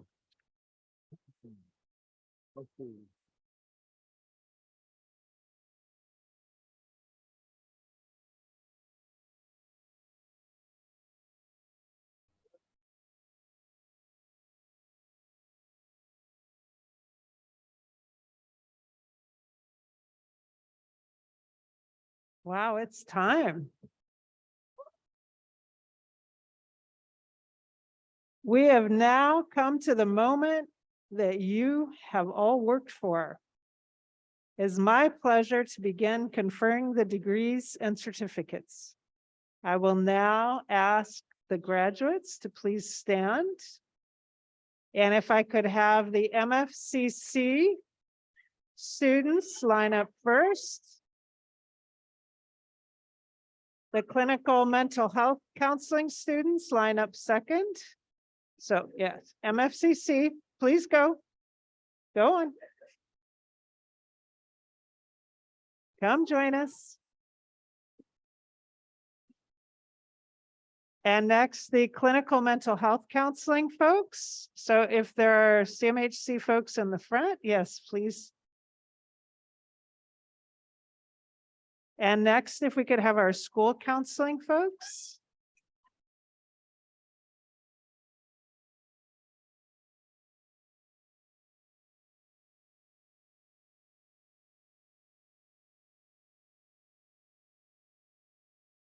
Followed by our career counseling folks.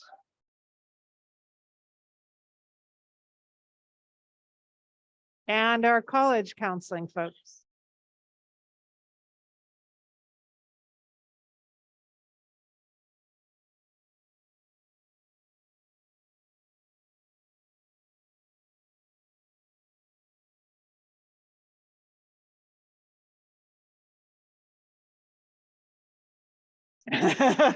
You're gonna need that.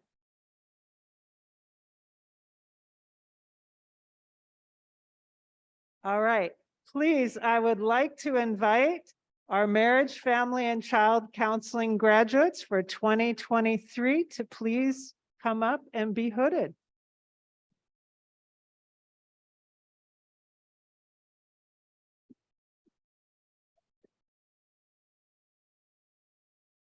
Aya Terminini.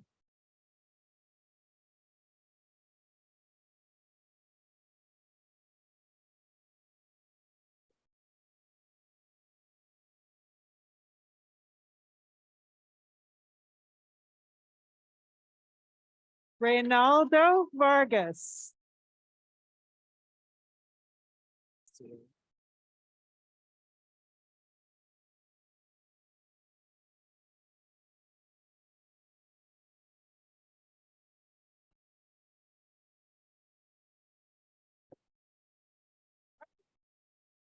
Linda Ozaro.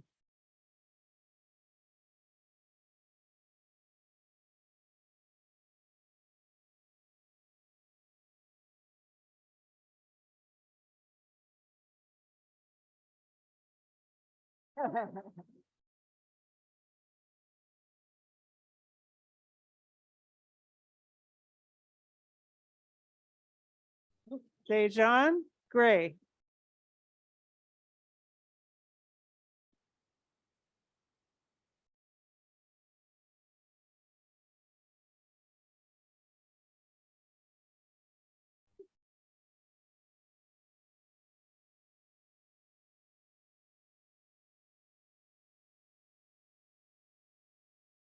Cassandra Lopez.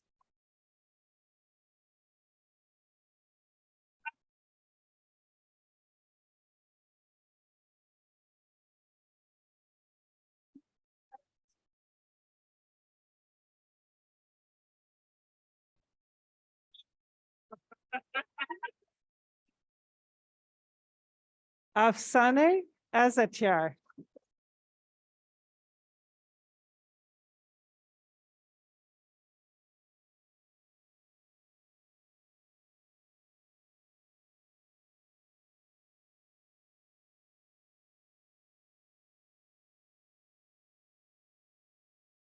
Hi, Leah Albert.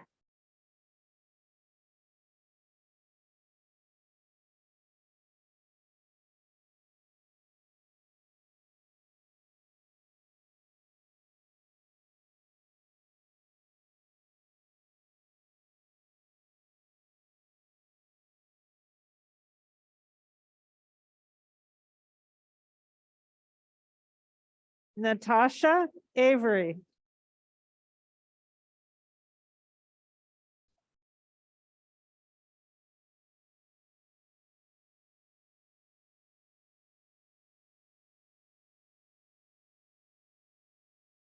Grace Shangwen Yang.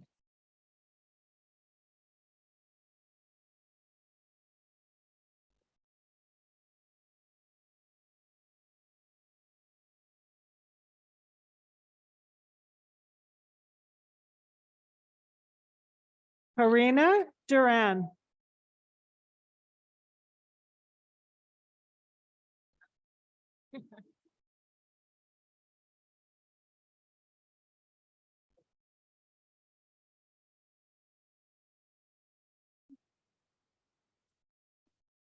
Shi Niri Igwa.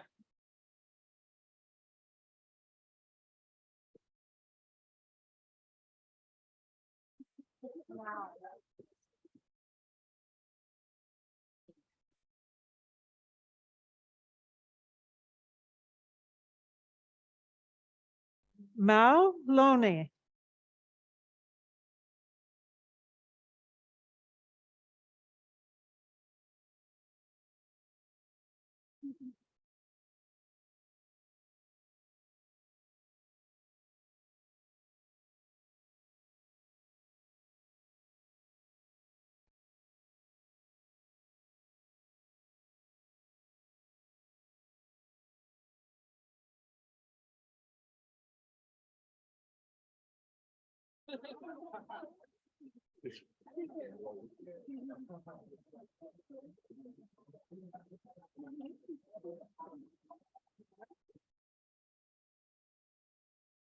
Amelia Arifin.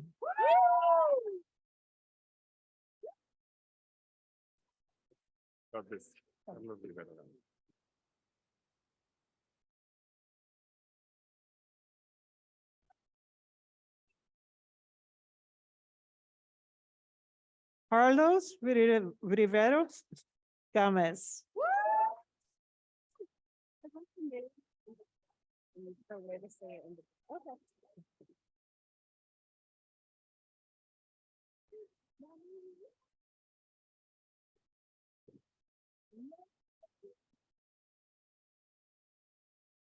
Daniela Estrella Guzman.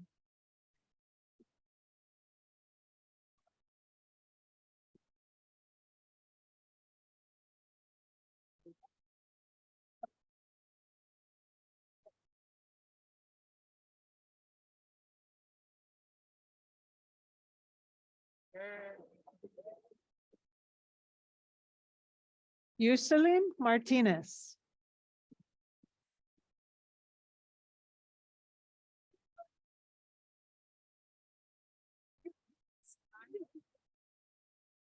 Maya, I lost it. It's Maya. Maya Gutierrez.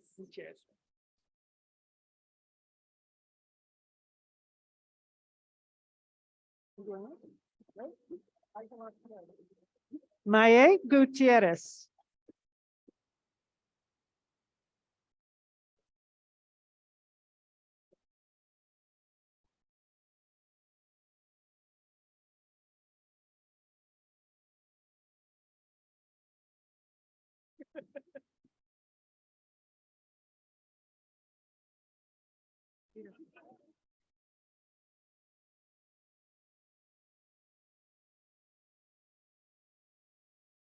Now I would like to invite the graduates of the Clinical Mental Health Counseling Program.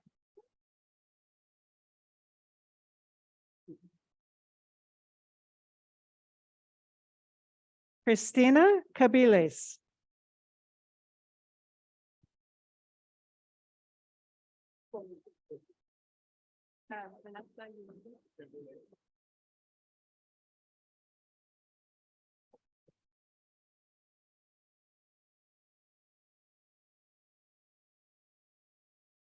Vanessa Ulibes.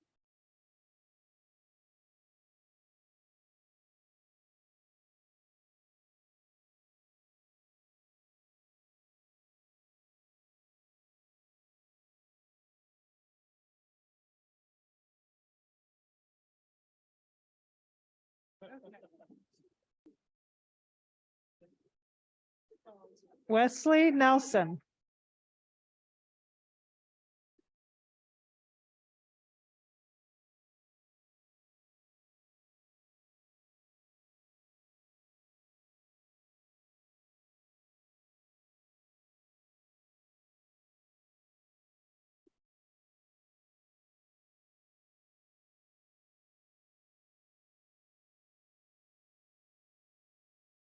Kristen Cox.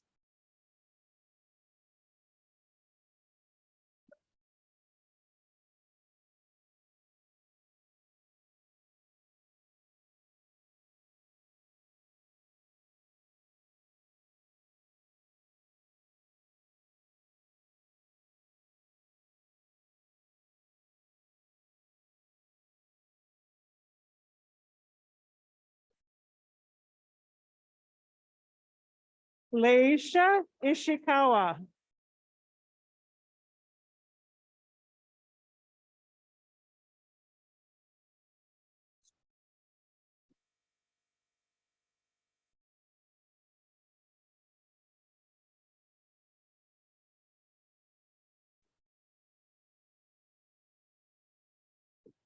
James Newton.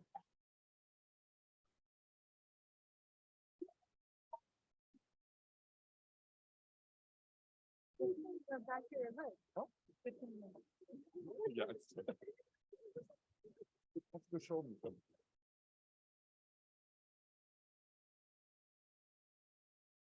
I'm just like, I have so many things.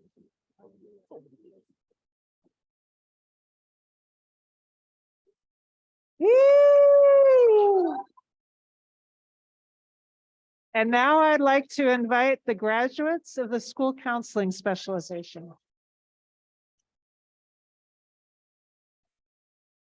Victor Yu.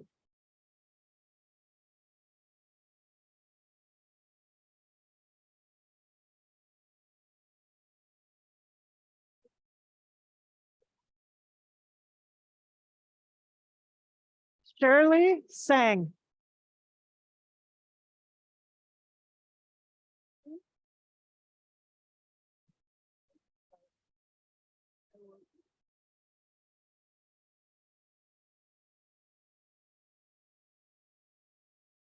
Yangyi Winnie Lin.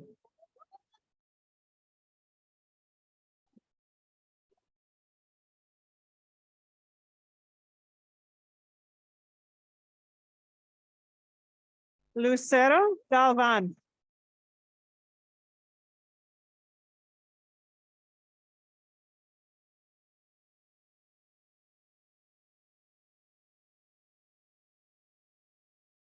Jessica Solis.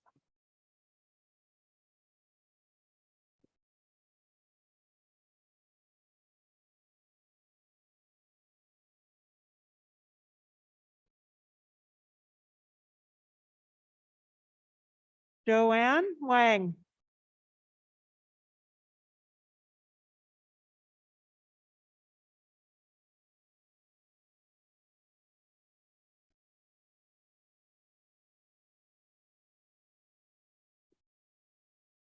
Ricardo Velasquez.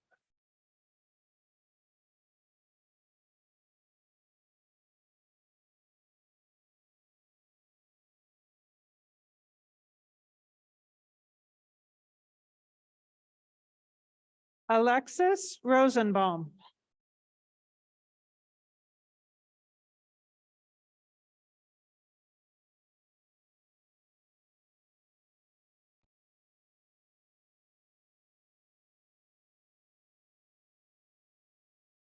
Lauren Camp Newby Duran.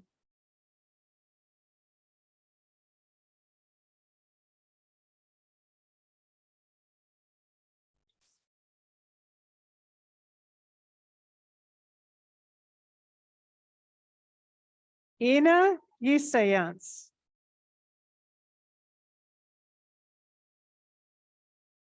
Oh, my apologies. We're now entering the career counseling specialization.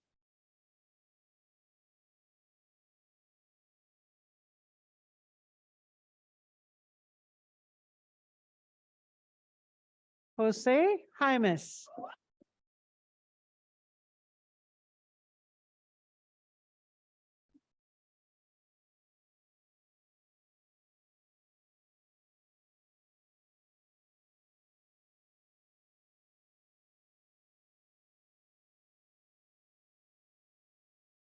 Annie McFeeters.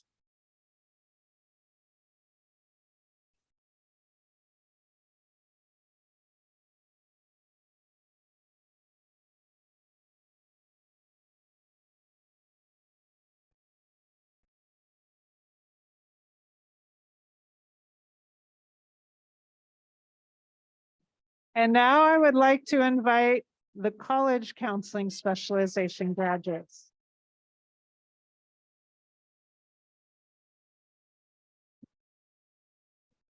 Adriana Aguilar.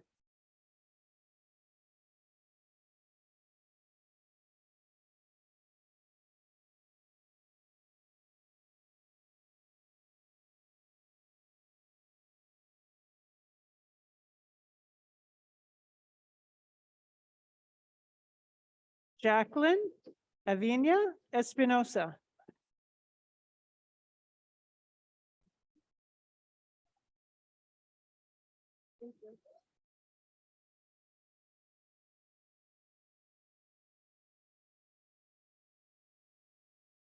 Guadalupe Jimenez Martinez.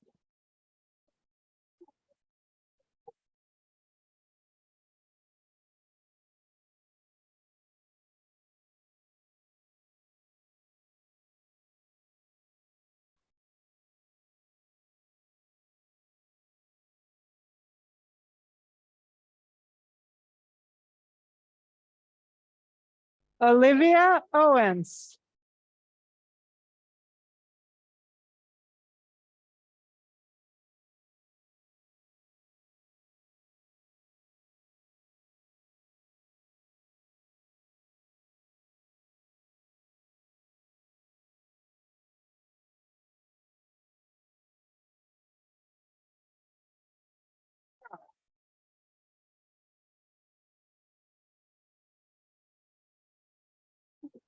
Zuho Ramani.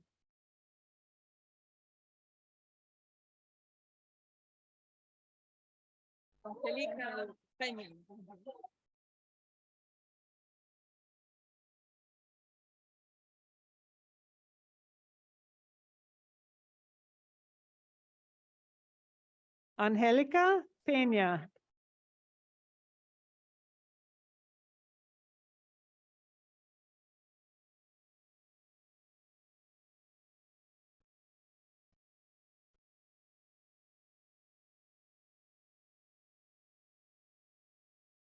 Tina Kim.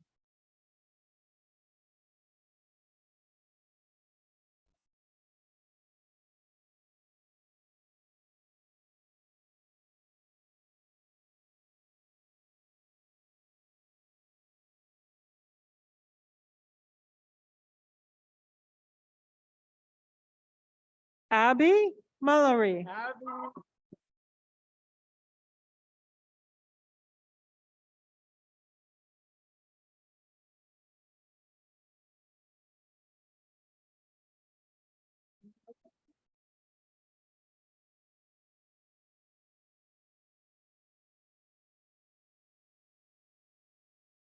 Jonathan Justo.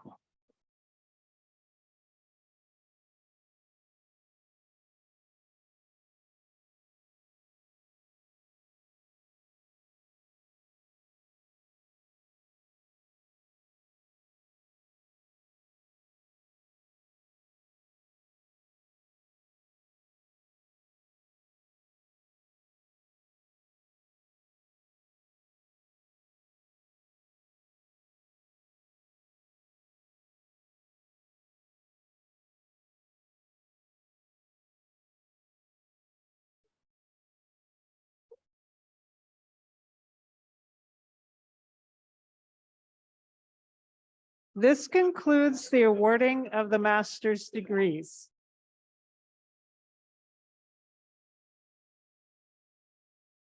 Now, graduates, it is time to rise.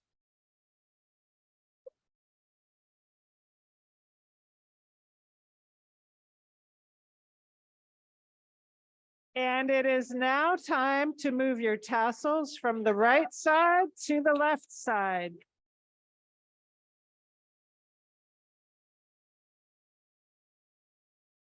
If you ever forget which side your tassel goes on, remember that you wear it on your left side over your heart to remind you of your alma mater, or rather to all of us. Congratulations, class of 2023.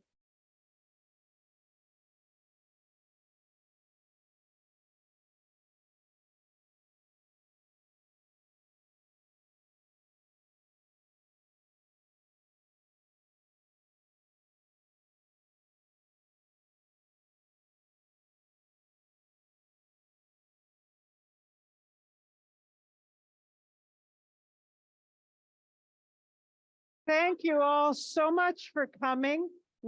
It's been an amazing celebration, and I really appreciate especially all the little ones who've been here the whole time.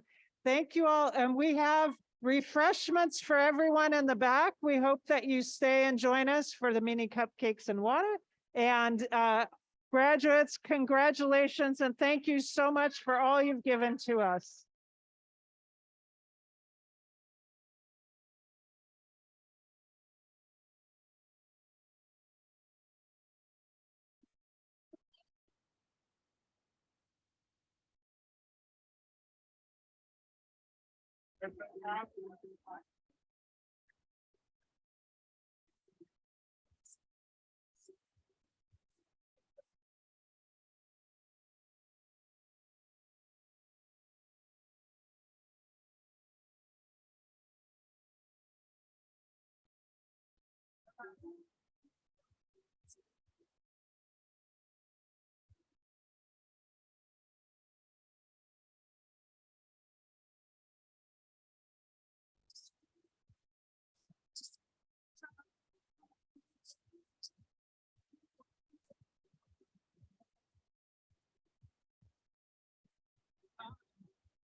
But the whole snap just a whole lot of people in the they get in your mouth. And we back outside. We set you outside, but you ain't that outside. Worldwide, what do you do? That's outside. We act outside.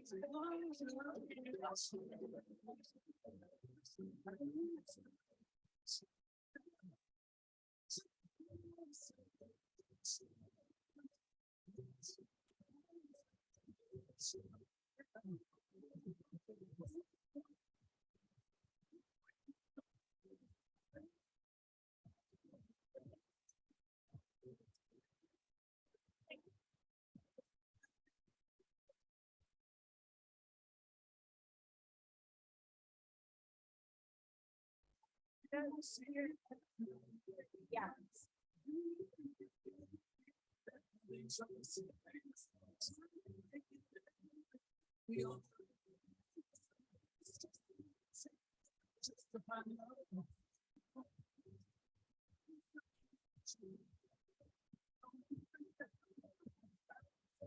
Lamento interrumpir la celebración. Por favor, las personas que recibieron aparato de escucha, si pueden devolverlo a la puerta a la mesa del frente, por favor. Una vez más, las personas que recibieron aparato para escuchar, por favor, devuélvelo a la mesa del frente. Gracias.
Louisiana. Murder on the beat.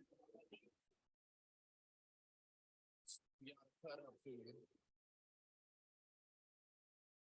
Yeah. Everybody get your shorty, she number one sex song. Have a minute. Have a minute. Strong song. Inside.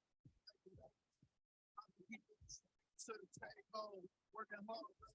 Day, no table. With your phone, with your phone, ain't showing us what it's on. Ain't showing up what it's all right.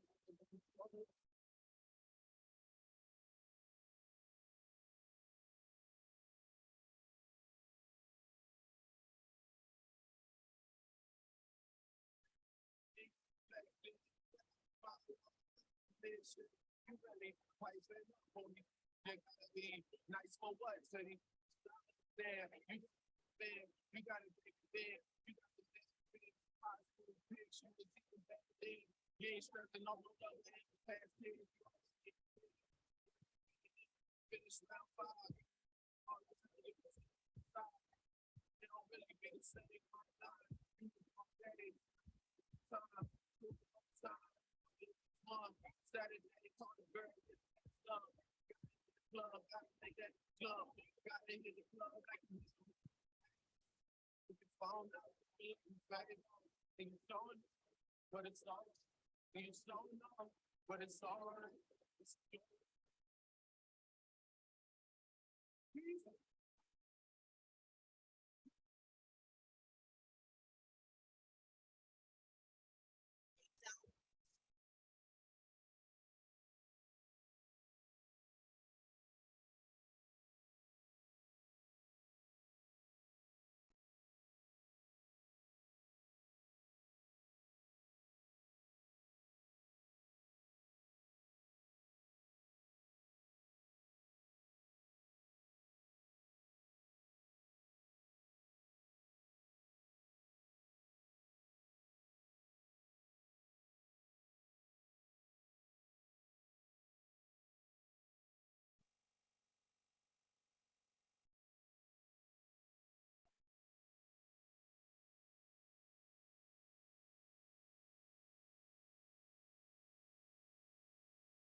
Yeah, you can be the greatest, you can be the best, you can be the King Kong banging on your chest. You can beat the world, you can beat the world.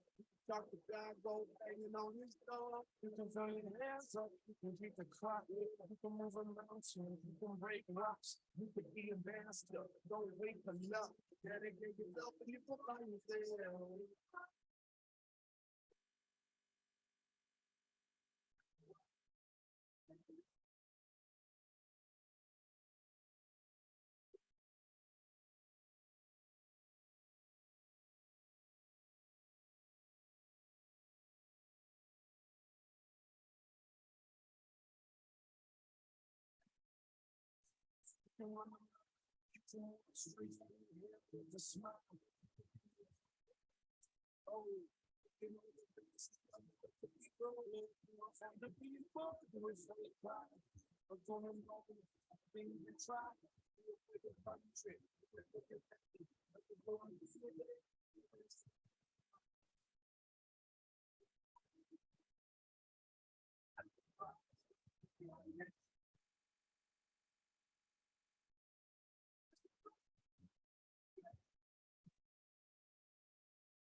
Lean on me.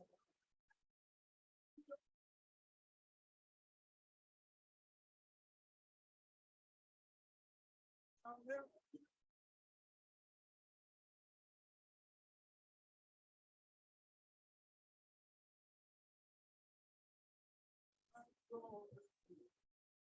Somebody help me.